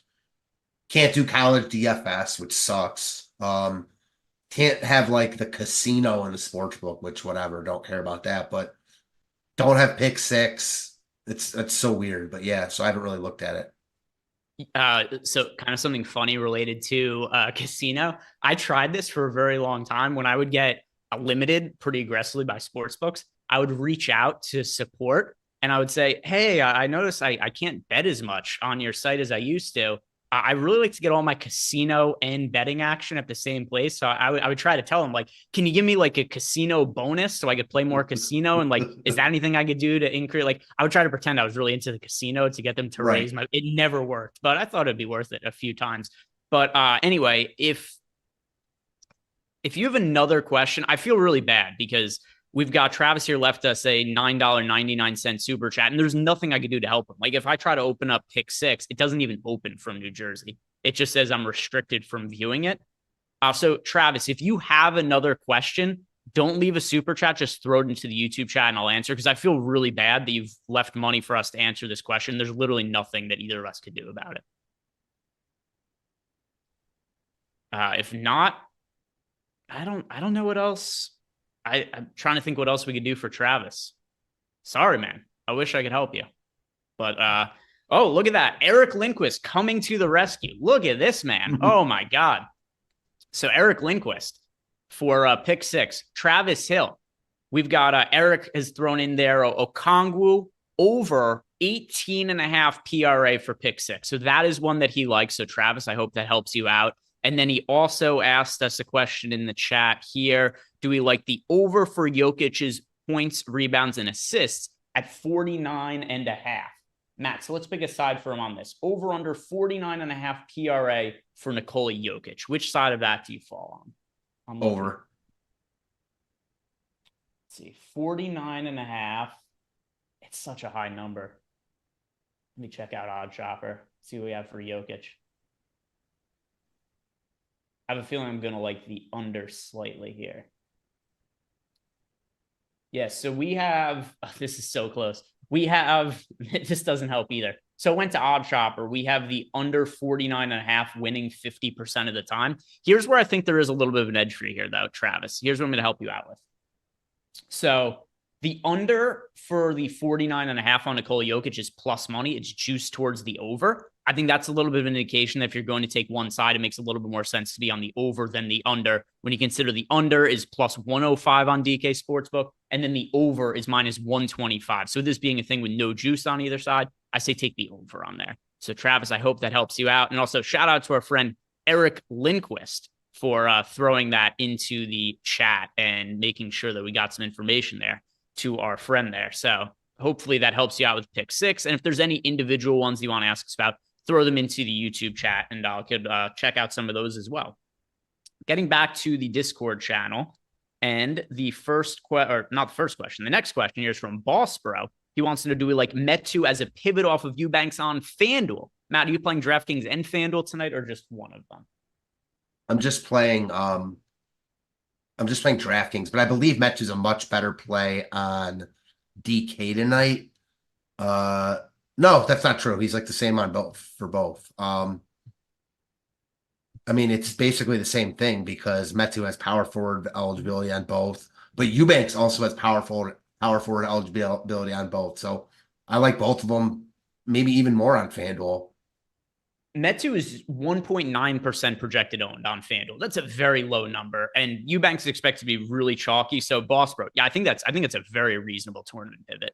Going to Metu instead of Eubanks in a lineup, or two. You can play both of them together as well. But Metu is crazy under-owned, in my opinion, on FanDuel, only 1.9% projected ownership. I'm with that. The Black Mamba wants to know, which Mavericks are we underweight to? So we haven't really talked much about the Mavericks situation yet, Matt. Part of it is because I wanted to get that Seth Curry news, because it's very annoying to not have the Seth Curry news, because my lineups right now, I get to a ton of Seth Curry. The player from the team I get the most of is Jaden Hardy. That should be a surprise to nobody. Hardy is projected to be like nearly 100% owned tonight. We need to get the starting lineup. We need to know whether Seth Curry is in or out. As of right now, I have my lineups built under the assumption that Seth Curry is going to be in. As for a player that is popular that I'm underweight to, I'm currently slightly underweight to Grant Williams on DraftKings. I am also slightly underweight to Tim Hardaway. I mean, I have Hardaway in a little bit over 50% of my lines, but he's projected for nearly 70% ownership. So I'm slightly underweight to Hardaway. I'm slightly underweight to Grant Williams. I've got Jaden Hardy and Seth Curry in like nearly everything right now. This is subject to change if Seth Curry is ruled out. I assume I'll probably get to a lot more AJ Lawson if Curry doesn't end up playing. But for me right now, to answer the Black Mamba's question, I'm currently a little bit underweight to each of Grant Williams and Tim Hardaway Jr. How about yourself, Matt? If you had to pick one player from the Mavericks to be underweight to, or maybe two, who would they be? The answer could very well be Tim Hardaway Jr., but I'm just not sure what to do with him because clearly it's him and Hardy are going to have all the usage for this team, but it's a bad spot. I mean, Houston plays slow. They're good defensively. It's literally one of the worst spots, he could have. And he is not that guy. We talked about it a little bit before the show started. Adam was talking about it before, the comparison with like number 2 wide receivers. I think that comparison is very on point. Yeah, Jalen Waddle went off last week, and there'll be other number 2 guys that surely go off in that same spot. There also will be a number of them that fail. I'm usually on team just jam guys like this because NBA is so projectable. I think that getting away from that is a mistake. This is one where I could really see the case for getting away from basically anyone but Hardy. Like Hardy's the guy you have to play in my eyes. And everyone else is a good play, but fadeable. So that's how I see it. Yeah, and just based on what his question was, like, it's not like I have 0% of any of these guys across my 150 set. I think that would be irresponsible if I was just like, hey, I'm going to play none of Tim Hardaway Jr., none of Derek Jones Jr. or something. But I have Tim Hardaway in slightly more than 50% of my lineups, so he's projected for 67% ownership. So by the numbers, I end up being a little bit underweight to him there.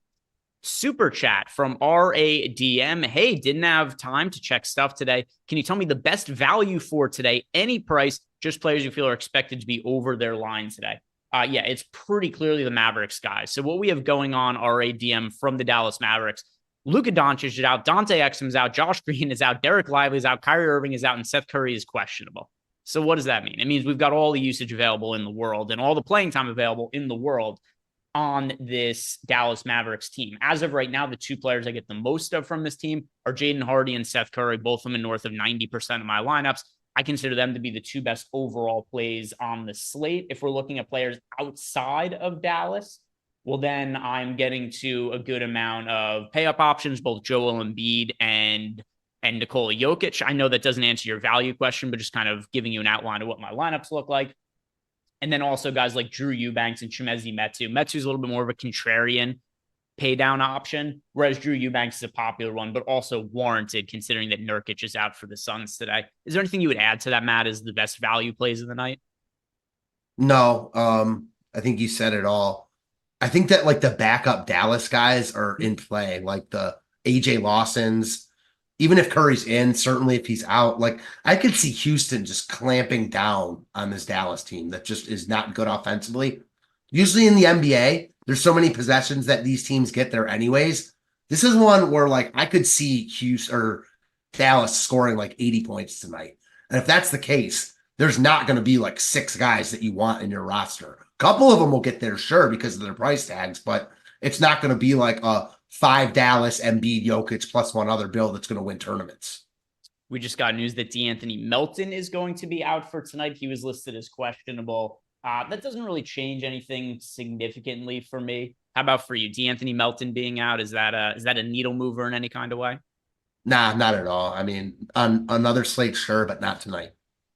Yeah, he was in 3% of my lineups before this, so he obviously comes out of my player pool when I do my next update.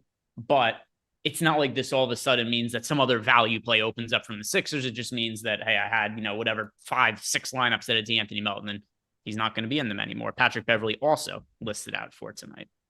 Makes me like Maxey a little bit more. Yeah, I mean, you can make a case that Maxey's going to be getting a little bit more playing time. Starting lineup is Maxey, Oubre, Harris, Morris, and Embiid tonight for the Philadelphia 76ers. So let's see what else we have as far as questions go. Although that is actually interesting. I was not expecting Marcus Morris to be starting for them. At all interesting to you, as he might be somebody who ends up getting into a couple of my lineups now just because he's starting at a cheap price. Marcus Morris. He's 3,900. He just doesn't really he played 25 minutes last time out and scored 8 fantasy points. Like it's just, hard to get there on this slate. I'd rather wait for the Dallas news. That game locks at 7 is the main reason why I won't play him. Yeah. If I was playing one lineup, Marcus Morris wouldn't be in it, but wouldn't be shocked over the course of like my larger set of lineups. He makes it into a couple now. For sure. Starting. Braden Baum. By the way, how far has Tyrese Maxey come? This is a question that we're getting. He wants to know Steph Curry or Tyrese Maxey for FanDuel. The answer for me is still Steph, but I mean, it would have been crazy if this was a question that came up last year. I was thinking about that, not with Maxey, but in Fox versus Curry terms, that like they're the same price on DK, but Fox is like the definitively better fantasy player. He's averaging like 5 more fantasy points per game. So obviously Maxey too. I prefer Steph, but yeah, the question says it all. See what the next question we've got here is. It's a super chat from Corey Randall, and Corey's asking us, with the injury situation tonight for Golden State, is Trace Jackson Davis a smart play on DK? It gets you away from some of the Dallas play. So I can tell you, my brother went to Indiana. He's a very big fan of Trace Jackson Davis, especially because the Indiana basketball team sucks this year. So my brother likes watching Trace Jackson Davis. But what do you make of him tonight? I love him. I don't think it's a smart play. But he's one of my favorite plays on the slate. Like, I hate the talk about him right now because when I first looked at the slate, he was a guy I was honing in on. I wish he weren't 4,600, but if he were cheaper, he'd be getting ownership. Steve Kerr's already talked about him, and that game against Boston could have been a turning point in their season. He played overtime in that game. He is a prototypical, like, power forward center that is going to get DFS points when he plays. So, like, if he plays 20 minutes, he could like suck, because all players could suck, but like I expect him to produce, and I think that's in the cards here. I like all the Warriors against Washington. It's against Washington. You might not have Wiggins, you might not have Podziemski. I like Trace Jackson Davis no matter what, but if like those guys are out, I love them. Will Trace Jackson Davis be starting for the Warriors over Kevon Looney at some point this season? Yes. All right. I don't disagree. They need youth that's like good. They have these young guys that haven't really panned out. I know Trace Jackson Davis was a late pick, like late second round pick, but as you just mentioned, his Indiana production, like he was a superstar in college. So whatever reason he didn't get drafted higher in the NBA, those guys know more than I do, but sometimes you get diamonds in the rough, and Golden State's hit on those in the past. So yeah, I'm very interested in him. I don't have exposure to him right now, but if Wiggins and Podziemski are ruled out, then I think he will make it into some lineups for me. So we'll see what ends up happening with the Warriors injury report. Some more questions that are coming into us in the Discord channel. This is from Jetsworld, wants to know, would we play Maxey and Embiid together? And if yes, we would have a Raptor to go with it playing on DK. If you're only playing one lineup, which Jetsworld, I know you pretty commonly do, you play one lineup and some higher dollar stuff, I would not build a lineup that is Maxey and Embiid together in like one single entry high dollar lineup. I don't see like why you couldn't do that, but like I wouldn't do that. Like, you know what I mean? There's just too many other good spend up options for me to like lock those two in. JEW wants to know what high owned players would you consider fading for a DK single entry? All right, let's see. Who are the highest owned players on the slate? I mean, it would have to be one of the Dallas guys. And for single entry, I mean, I'm going to have to rerun my lineups for whatever injury news breaks. But I can tell you that as of this moment, I don't have Tim Hardaway Jr. in my single entry lineup, and he's nearly 70% owned. So that's going to be my answer. Yeah, so then you talk about like who you do play in the lineup. It doesn't get talked about enough. Like with you not playing Hardaway Jr., or if I don't play him, like you can play whoever else you want. It's chalky because you're already getting away from 70% of the field or even higher. Like that's the other thing I'm worried about here, especially with Jokic and Embiid. The build is easy with both of them. I know we have them each projected for 30 to 35% ownership. In the high stakes single entry stuff, I could see them each being like 60% owned because it's just the build's easy tonight. And you haven't been able to roster studs like this in a while. What do you think about that? Playing single entry with both Embiid and Jokic? Like, I think it's going to be popular.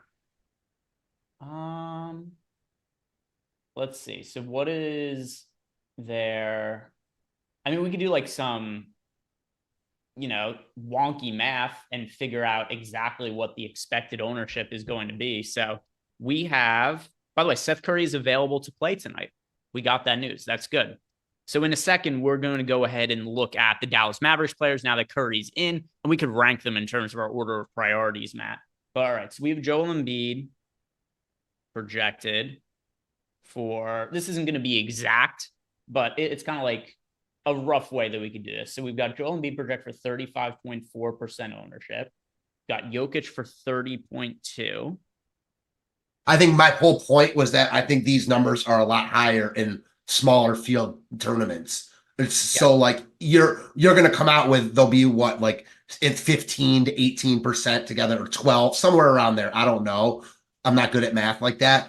But my point is like, I just think the build is easy enough where people are going to see that and want to play it. I could be wrong, but that's just what I predict. All right. So I'm going to, once again, I'm going to do some, I'm going to try to do some math here using the contest generator in the Sims tool. I'm going to build a set of lineups in the contest generator with the high stakes setting on for the contest archetype. And from that, I can give like a rough estimate by looking at the lineups of what percentage of them have Joel Embiid and Nikola Jokic together. So there's different things you can do if you're creative with stuff like the contest generator in the Sims tool. By the way, guys, if you want to sign up for any of the not just NBA, but any of the packages at Stochastic, with the holidays upcoming, New Year, we do have a promo code going on, promo code HOLIDAY, and it gets you 25% off any package you want to sign up for. So 25% off using the promo code HOLIDAY. Sign up using one of the links we have below. But yeah, like there's stuff that I will do with the contest generator in the Sims tool in kind of unique ways or play around with it to get information. That's something I'm going to do right here by looking at lineups with, let's see, Joel Embiid and Nikola Jokic. How many of them in here have both about? It is just under 20%. I got to 18% when I ran some lineups here through the contest generator. So if you're playing a single entry, I think that's probably like a not bad estimation. About 1 out of 5 lineups with both Embiid and Jokic in it. I'm going to say it's going to be like close to double that, I think. Like, I think both of them are going to be 50+% owned in higher dollar, lower field stuff. So if they are both 50+%, let's say they're both 50% owned, right? If they're both 50% owned, at a max, obviously 50% is the most amount of lineups that I could have both of them. And then just doing like, like very simple math. You're just doing like 0.5 times 0.5. Like even then you'd expect it's like a quarter of the field that would have it. And then the lineups are just built right here using the data and tools. And then just looking at it was 18% of those lineups. It was the exact number that both. Okay. So if they're both 50% owned, like that's kind of about where you're getting to. Yeah, interesting that like no matter how you look at it, it all kind of funnels that way. So I'm with you. Yeah, so somewhere around there, somewhere around that'll be what the number is.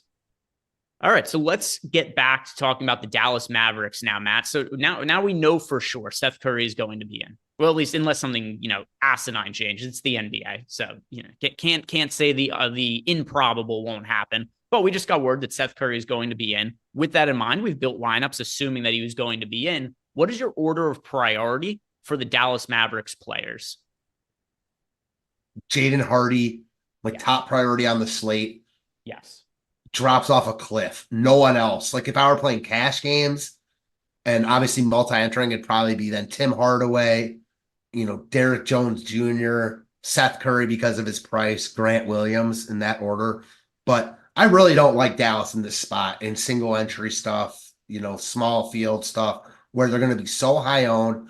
It's a tough spot against the Houston team that's lost a couple in a row that I think is just going to really clamp them down. And they play tomorrow. Dallas does against San Antonio. I think this could be like a throwaway game for them. So worried a little bit about THJ in that spot. Projections are going to say they're the best plays on this slate.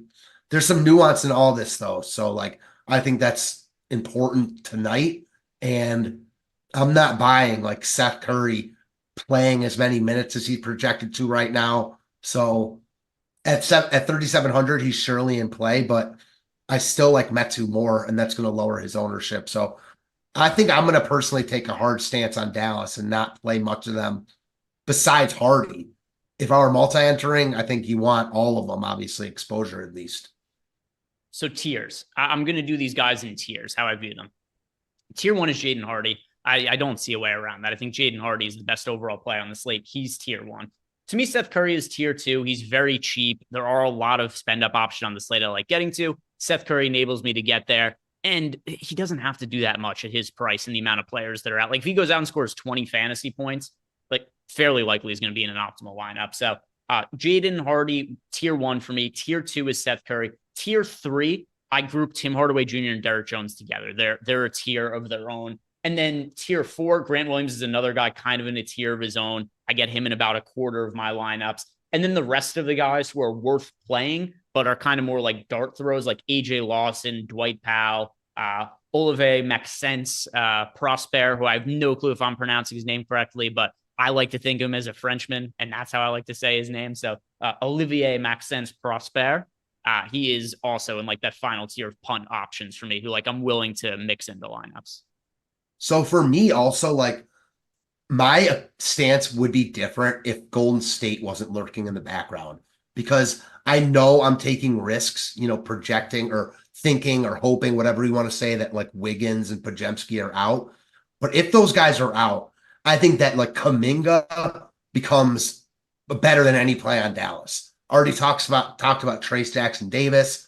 I really like Klay Thompson as a little bit more expensive pivot off of Tim Hardaway. So I like the Golden State team as a pivot off of Dallas, understanding that Dallas projects better. Yeah, and it's also going to be a little bit different as well, because like you said, you're only playing one lineup today. You're making very specific pivots. Whereas for me, I'm playing 150 lineups in the main tournament on DK. And there are some players if Tim Hardaway Jr. is actually 70% owned, then I end up underweight to him, but he's still one of my most rostered players. Yeah, he has to be. Lineups, so it's always it's always for me kind of hard. How do I really convey this information? Because Tim Hardaway Jr. is a good play, but he could be somebody who's in 50% of my lineups that I'm rooting against. Yeah, when you're playing 150 especially, you're never in DFS trying to predict what happens. Especially when you're playing that many lineups and you're just trying to allocate funds. You might take a stance on Hardaway, but you don't need to fade him all the way to take a stance. You could play him in, like you said, 50% of lineups. That means you have a 20% edge on the field if he fails. But most likely, with every other player, you can win with Hardaway or without him. Most likely he has a median outcome. Yeah, and now watch, he is put into a situation that I'm not expecting, because do you think he starts today, by the way? I don't know. It kind of these guys that just always come off the bench. I know he started the second half last game, but I think about Cole Anthony a little bit. Like these guys just don't start. They're used to their roles off the bench. I think it's more likely. Tim I know Hardaway Adam Jr. said starting. It just just got news that Tim Hardaway Jr. is starting. So I actually thought he was going to come off the bench. So this will get me to probably a little bit closer to the field on him. But yeah, I thought he was going to stick coming off the bench. So I wonder who else is starting then. Because that's the only news we got, that Jason Kidd said that Tim Hardaway Jr. is starting. We don't know the rest of the starters as of now. We just know Tim Hardaway Jr. Does that change your opinion on him now that he's starting? It means that I expect him to play a little bit more minutes, which does increase his floor. Because if he was going to come off the bench in a situation where they get blown out, well, then you could be looking at only like 20 minutes for Tim Hardaway Jr. His minutes are much more solidified as a starter. Yeah, no, you're certainly right there. And it is only an 8-point spread. So like, I don't want to get too carried away with my blowout thoughts there. Yeah, it has to make you like Hardaway Jr. a little more for, if no other reason than what you just said, like, makes his floor safer. Rerunning lineups here for that starting lineup, and I will know shortly how that is going to change everything for me. In the meantime, let's see. Do we get any more super chats here? And we did. James McGrew. Well, I think. Go ahead. I was going to say, I think we know 4 of their starters. And now that we know Hardaway starting, Hardaway, Jones, Williams, presumably Hardy too. It would just be the 5th for me. I don't know that it has to be Hardy. Keep in mind, like Curry's been playing and starting over Hardy kind of regularly lately. So that would be the 5 for me. Then Hardy's the 5th in that scenario. Maybe I'm wrong. If Hardy's coming off the bench, like he still looks really good, but I don't think he's on that pedestal like that much higher than the others then. Yeah, I'm going to guess that, although I guess they probably want Hardy being the point guard. Because I was thinking it was going to be Hardy, Curry, Jones, Williams, Powell as the starting 5, and Hardaway still sticking in his bench role. So maybe it is Hardy, Hardaway, Jones, Williams, Powell now. And no Curry. I don't know. I forgot about Powell. So like, yeah, I'm not sure to be honest. And they need a big, obviously, against Sengun. The other part of this that I know hasn't been mentioned at all, if Tari Eason is out, like I have not heard Jabari Smith mentioned at all today, and he smashed with him out last time. It's a really good spot against this weakened Dallas team too. All of a sudden, I think you got to take a look at some Houston pieces.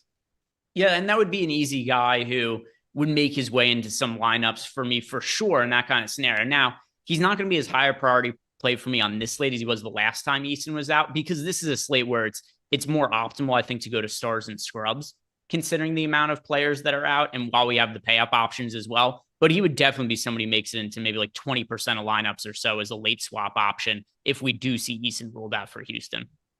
Yeah, I'm with that. Super chat here. This is from James McGurdy. Wants to know best play at each position for a DK single entry. So point guard, that is going to be Hardy for me.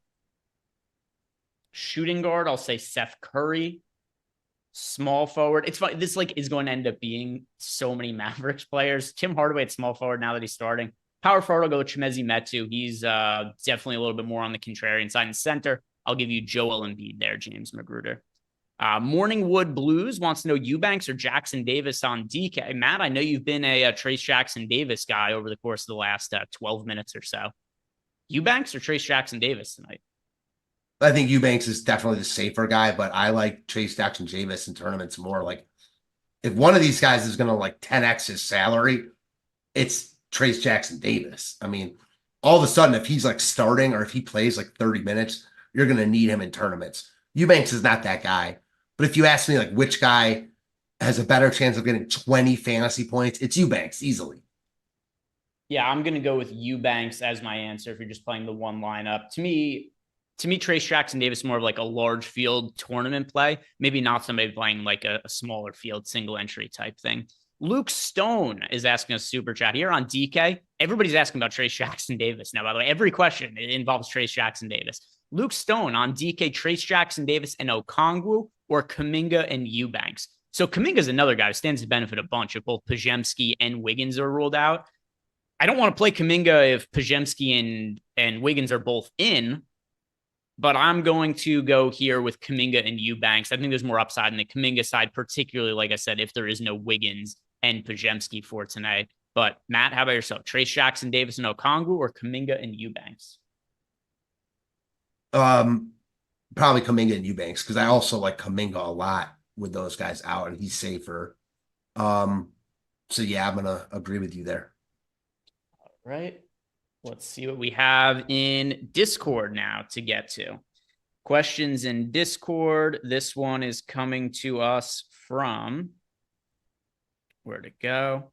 Oh, here we go. This is a 2v2 question.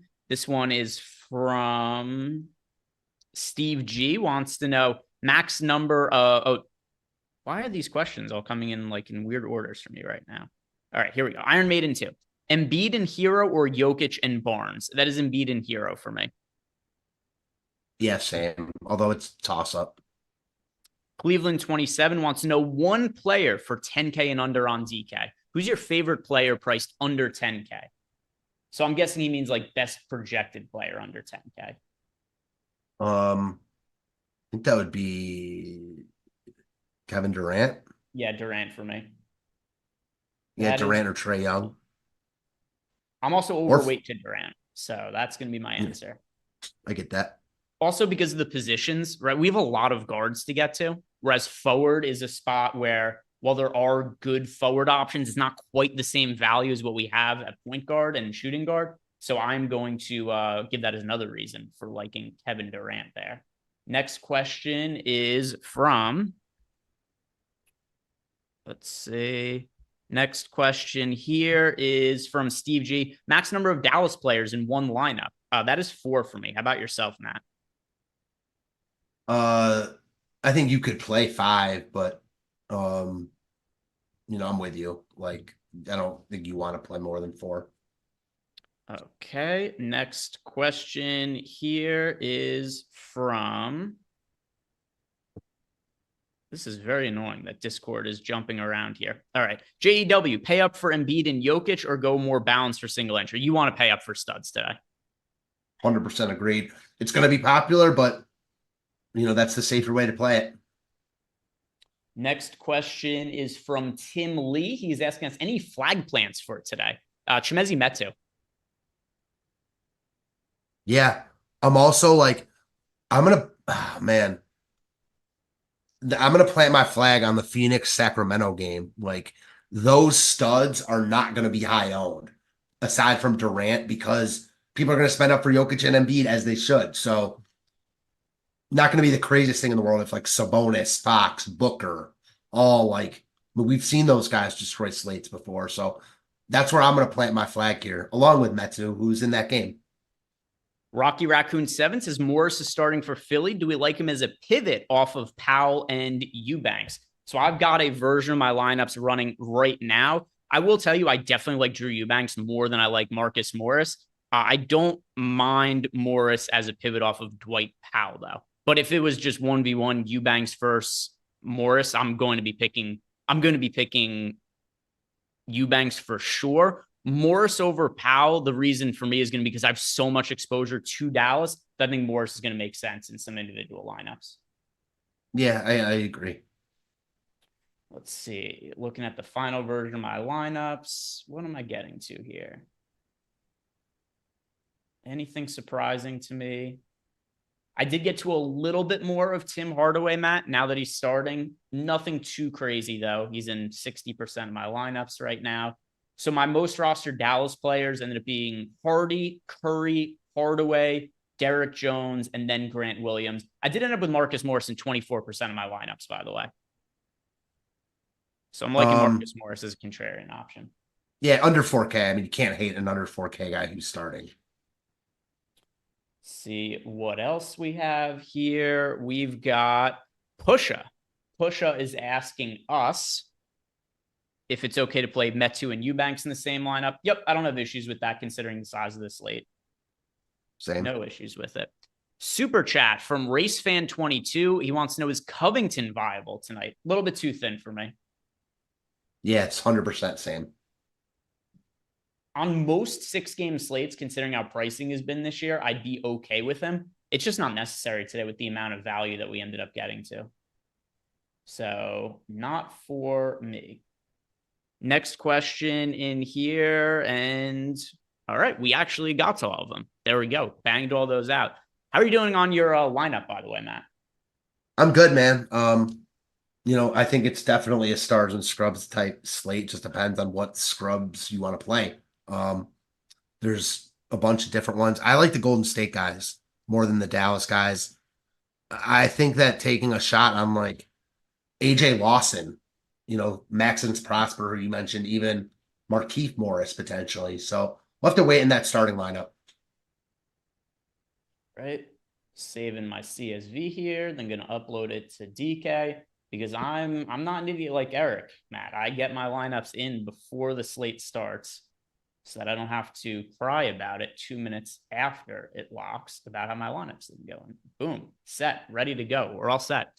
All right, let me make sure there is no more questions here that are outstanding. And let me also look to see if the guy who asked us about pick 6, if he threw anything else into the chat. That was Travis Hill. All right, so let me search for Travis. It looks like there are no other questions from Travis, but we did get a super chat here from Phil Senzik, who wants to know, if Hunter is out, would we play Sadiq Bey over Tim Hardaway Jr.? In one lineup? No, Phil, I would not do that.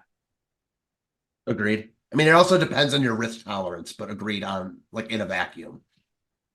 Miami High Life says, we need a nuke of the night replacement. Do we have a bomb hell of the evening or anything like that? I could just tell you, favorite tournament plays, a couple of guys that I am overweight to, who are lower owned options in large field tournaments, are Marcus Morris and Chimezie Metu. Those are those, with all the value we have on the slate, a lot of it's very obvious. And guys like Jaden Hardy, Seth Curry, the field's playing those guys a whole bunch. I think that for large field tournaments, those are a couple of guys that I'm getting to differentiate lineups. And what would you throw in for that, Matt? Just a low owned tournament play that you like getting to? I would say Metu, De'Aaron Fox, and Klay Thompson. All right. Next question here. K Thumbs wants to know, any late news you're expecting that would change your exposures? Yes.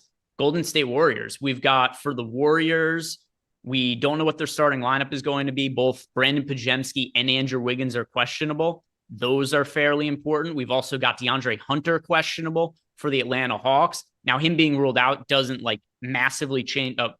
As I'm speaking, DeAndre Hunter just ruled out right now. I'm not going to be able to do an update before lock. We've only got 60 seconds until the slate locks right here. So I'm going to be doing some updates for the absence of DeAndre Hunter. And by the way, you guys should be doing, if you're using the stochastic tools, even post lock, if it's a player who's not crazy important like DeAndre Hunter, you should still be running lineups because it's going to optimize some of your lineups post lock. So always make sure to use that late swap tool whenever news comes about. So there are going to be players from the Hawks, potentially Sadiq Bey, maybe some Trae Young, who I get a little bit more exposure to, but there's not one individual guy that I think becomes a must play or anything like that with DeAndre Hunter being out. But who should we be looking at, Matt, is getting a little bit of a boost from now the absence of Hunter? Definitely agree with you. No one's a must play, but if you have Okongwu starting power forward, all of a sudden he looks a lot better. Everyone gets a boost, like you said, but no one's a must on a slate where Dallas is running their G League team. Yeah, it is not a great lineup that's out there for Dallas. Are you kind of surprised that Houston's not a bigger favorite? Yeah, really surprised. Really, really surprised. Yeah, we've got Houston favored by 8 points. And I know you've brought up the potential blowout risk a couple of times over the course of the show. And, we don't want to overstate it because the spread is only 8 points. But is that something that you've been considering? Because I know you do like to bet spreads and totals. Have you bet Houston at their current number, or have you considered it? No, I don't love betting favorites, let alone big favorites like that.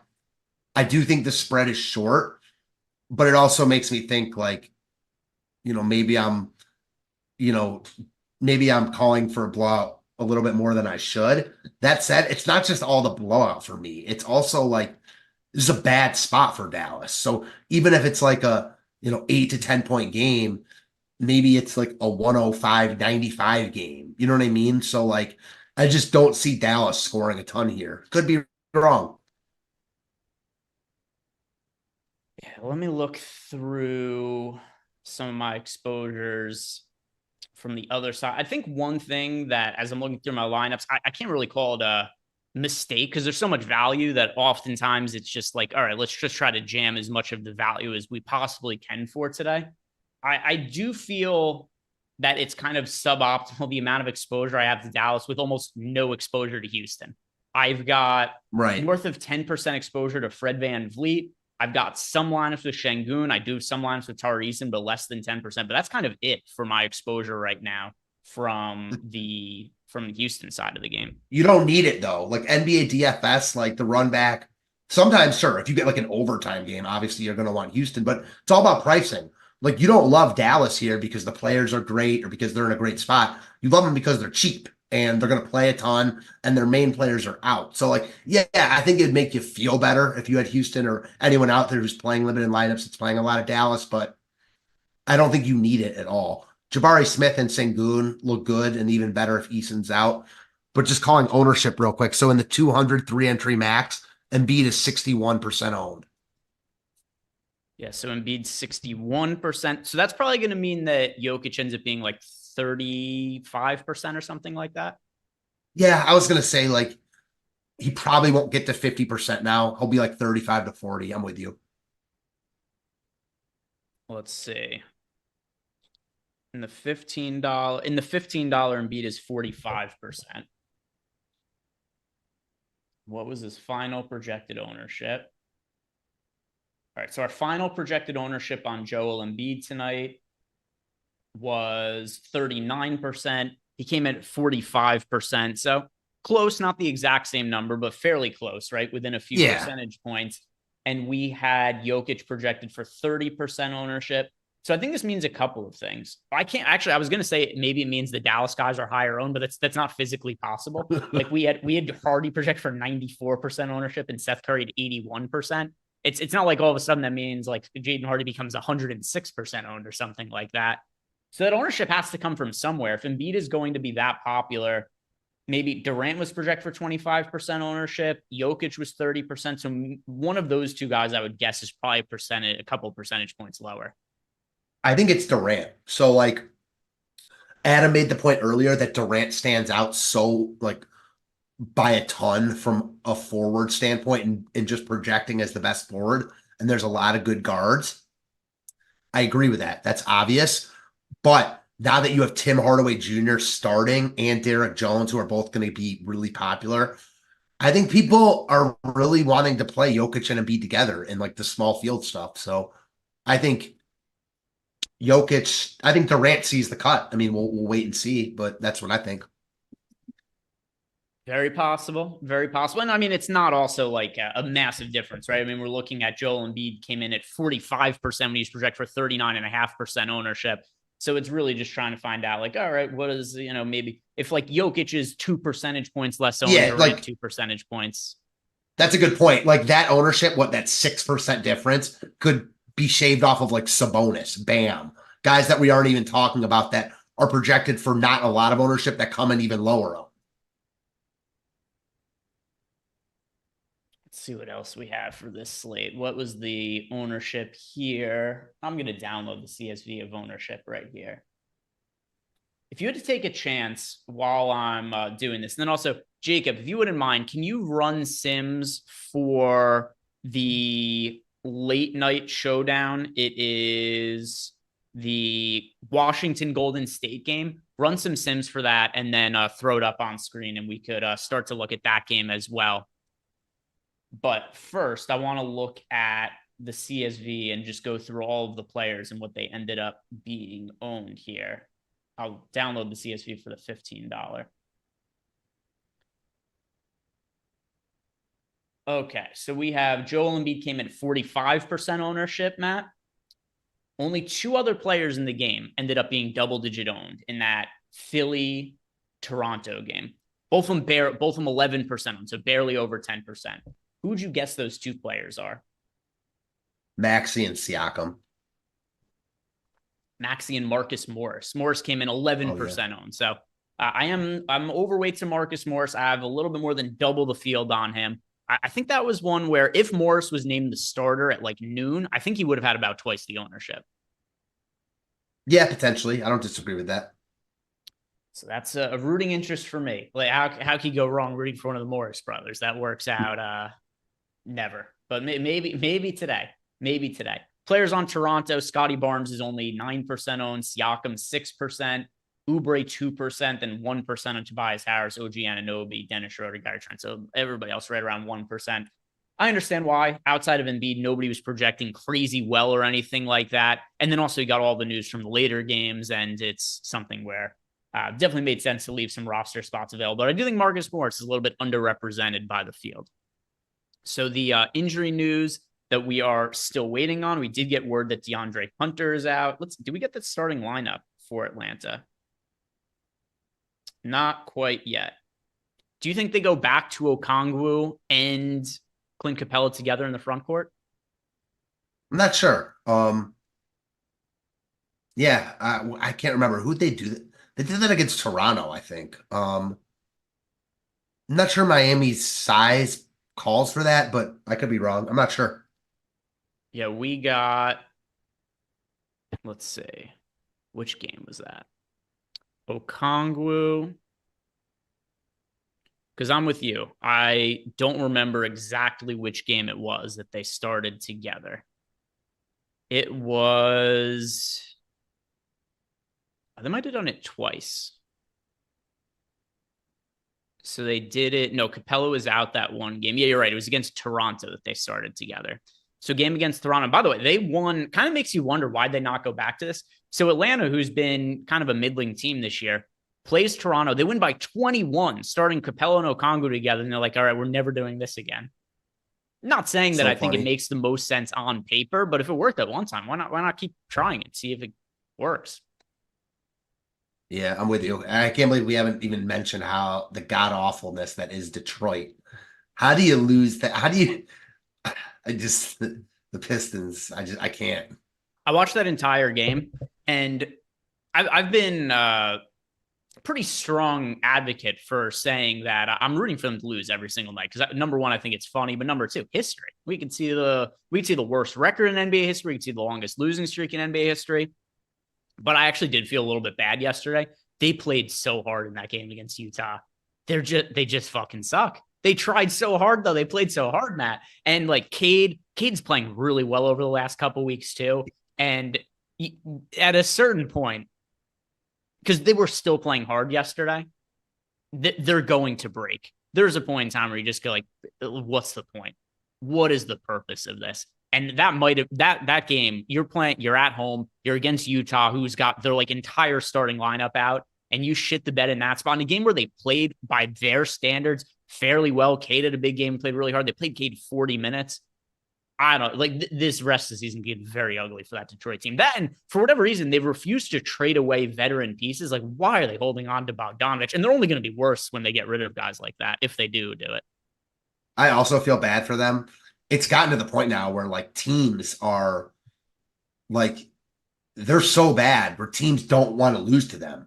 So like, it's now like teams are incentivized to play hard against Detroit, so they're not that team that loses. I was with you. I thought Utah last night was like, we're not good. We could lose this game. We might save ourselves the embarrassment and just sit everyone. So if and when we do lose it, like it was against our G League team, but they happened to win it. Bill Simmons did like a clip about this today, or he must have done it last night. The problem with them also, in the NBA right now, it's almost unfathomable to have such a long losing streak with 3-point shooting. Yeah. They are so bad at 3-point shooting. Like they're last everywhere. So like, when is this streak really going to end? I don't know. I mean, I think it's fit. They have like a back-to-back against the Nets, which is a home and home. I wouldn't be shocked if they win one of those games. And I think that's coming up very soon. That is all right. Pistons schedule. Yeah, they play the Nets. Okay, so they play in Brooklyn tomorrow, and then they end up playing home against the Nets on Tuesday. I wouldn't be shocked if it's one of those games. Their schedule is brutal. If they don't win one of these games against the Nets, it could take a long time because they'll be decent underdogs against the Nets in both those games. Let's see. The game home against the Nets, I mean, I guess it depends what decent underdog, maybe like 6 points or something like that. Yeah, like they're not going to be at home against Brooklyn. Brooklyn will probably be favored by 5. I'm with you. Game after that on the road against Boston, that's probably not a winnable game for them. And like you said, also, bad teams could beat good teams just based on variance in 3-point shooting. Not when you suck at 3-point. Like they have no shooting on their team at all. Also, like when you're bad, teams overlook you, but no one's overlooking them because they're so bad. Like they don't want to be that team. Let me see. Somebody. Did we just get a update?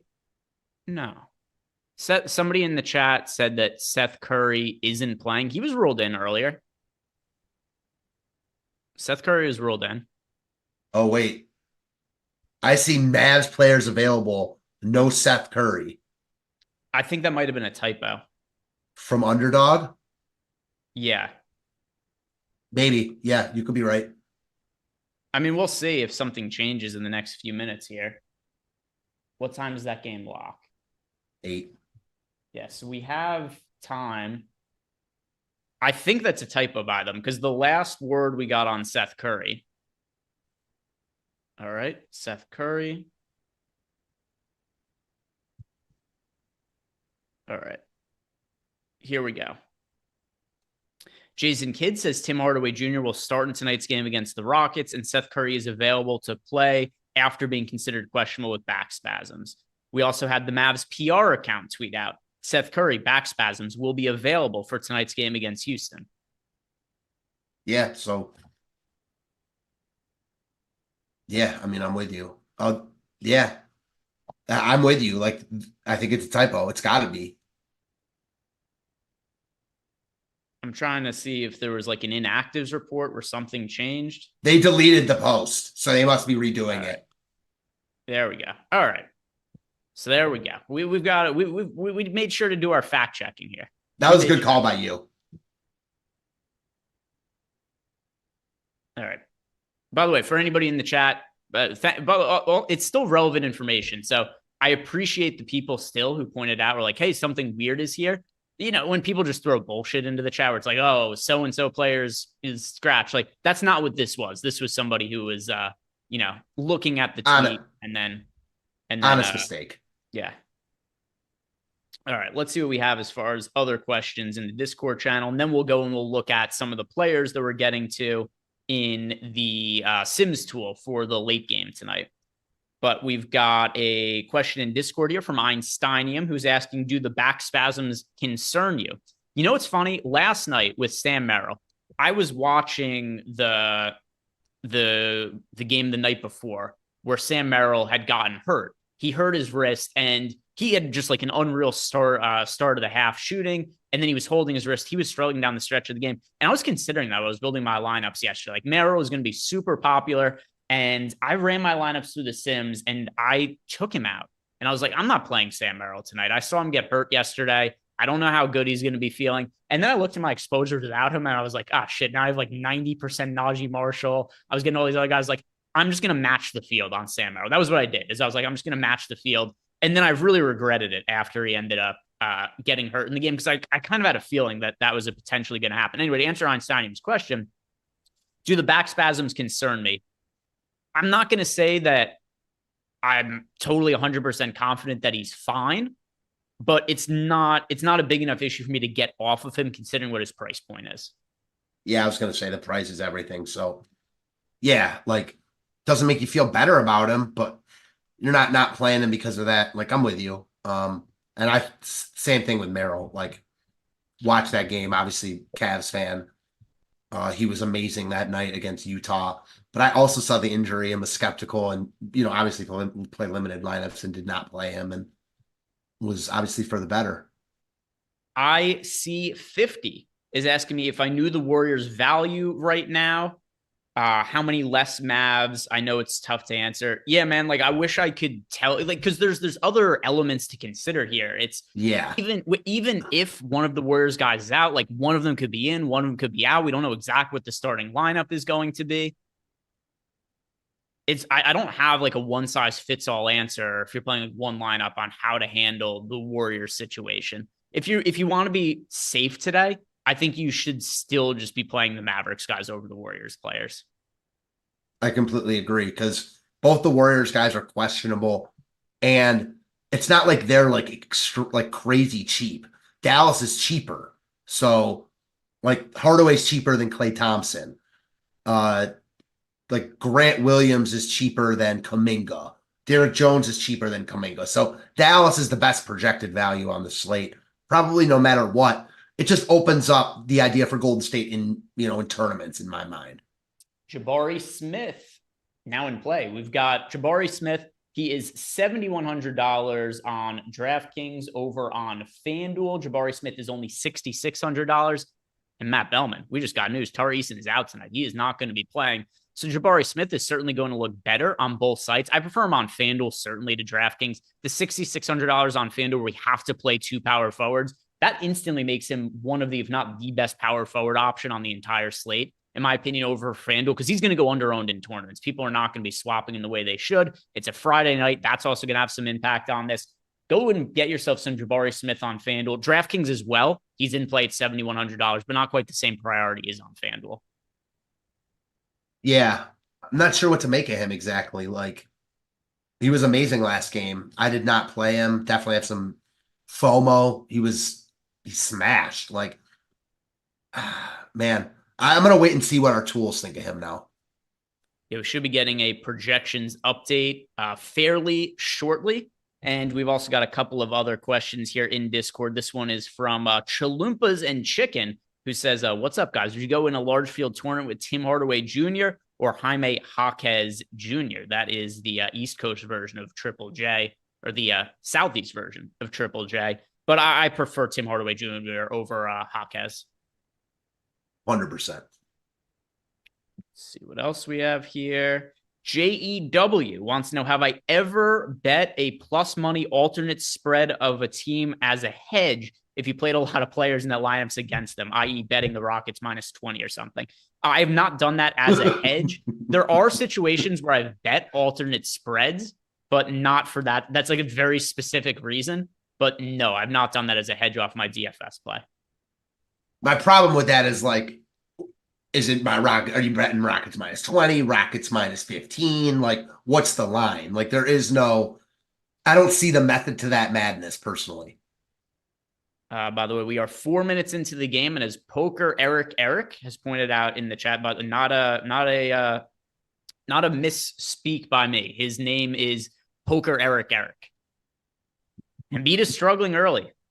He has, through 4 minutes, 1 assist, 2 turnovers, and that's it. No other stats. So it is a slow start for Joel Embiid. I do get a little bit concerned here for Marcus Morris, who does have 1 assist in the first few minutes of the game. But when you've got your team struggling this early in the game, one of the easiest changes I think to make would be send Marcus Morris to the bench, where he belongs, and he should never get off the bench. But Marcus Morris, slow start for him, as it is a slow start for everybody here on the 76ers, outside of Tyrese Maxey, who does have 5 points and a rebound in the early going. Jakob Poeltl just dominating Joel Embiid, as everybody could expect. The exotic player of Jakob Poeltl, 8 points and 2 rebounds for him in the first 4 minutes of the game. So Poeltl just crushing Joel Embiid. Let's see if we have any other. For some reason, I don't think that continues. We'll see. Maybe Jakob Poeltl is the real MVP this year.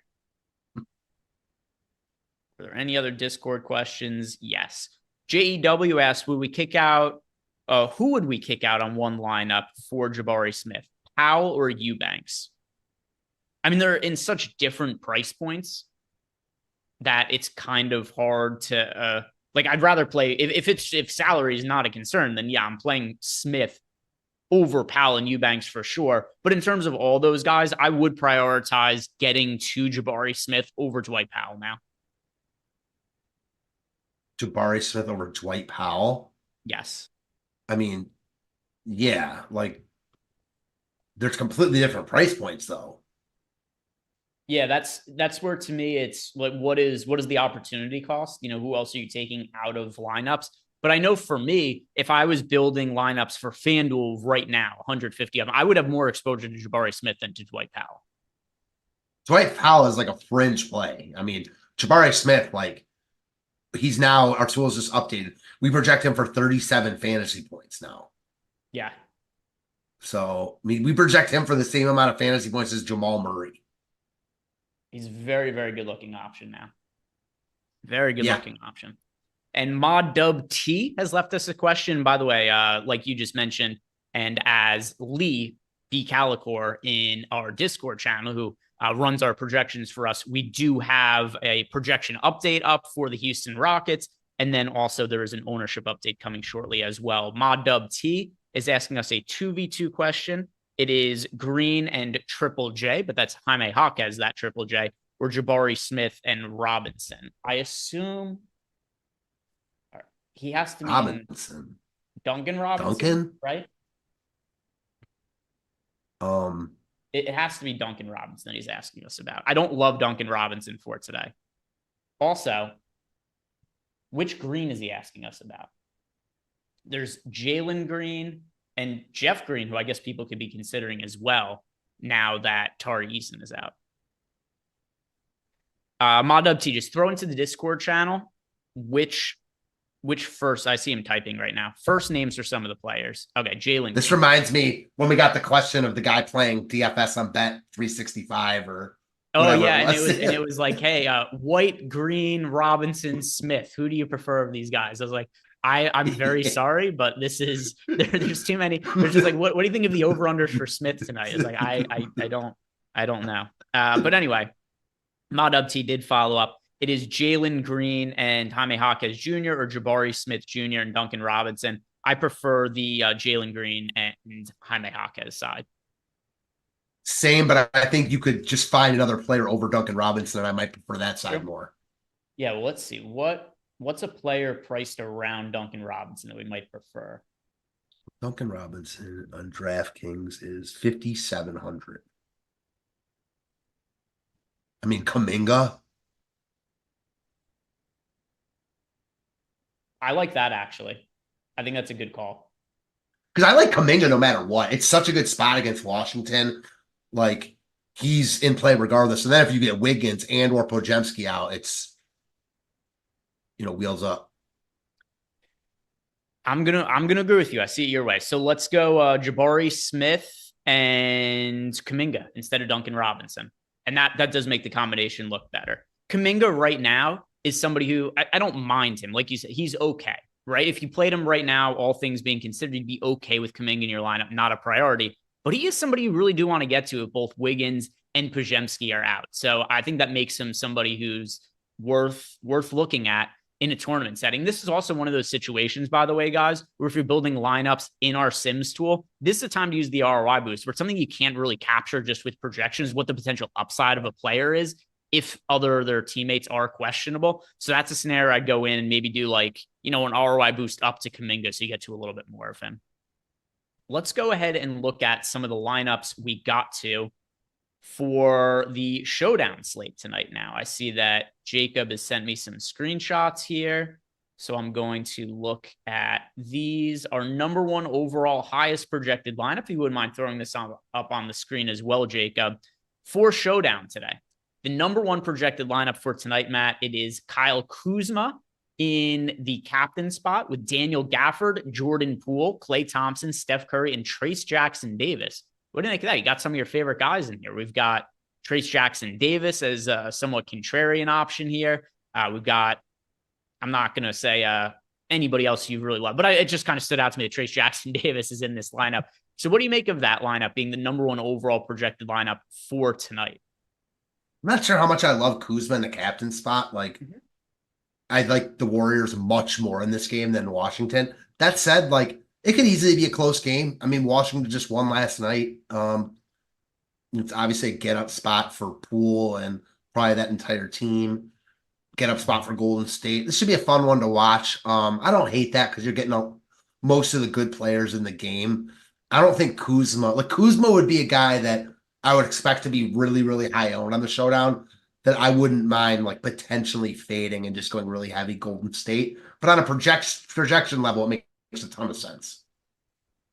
And then we do have Jordan Poole in the revenge spot, as I'm sure people are going to be bringing up throughout the night, which doesn't mean a whole lot to me. Jordan Poole has been absolutely terrible. By the way, Embiid got hurt. What? Yep, Embiid is hurt going to the locker room. Something Dallas or Toronto is smashing. Sorry, go ahead. Yeah, it looks like Embiid got hurt, according to the chat here. Let's see. Embiid hurt.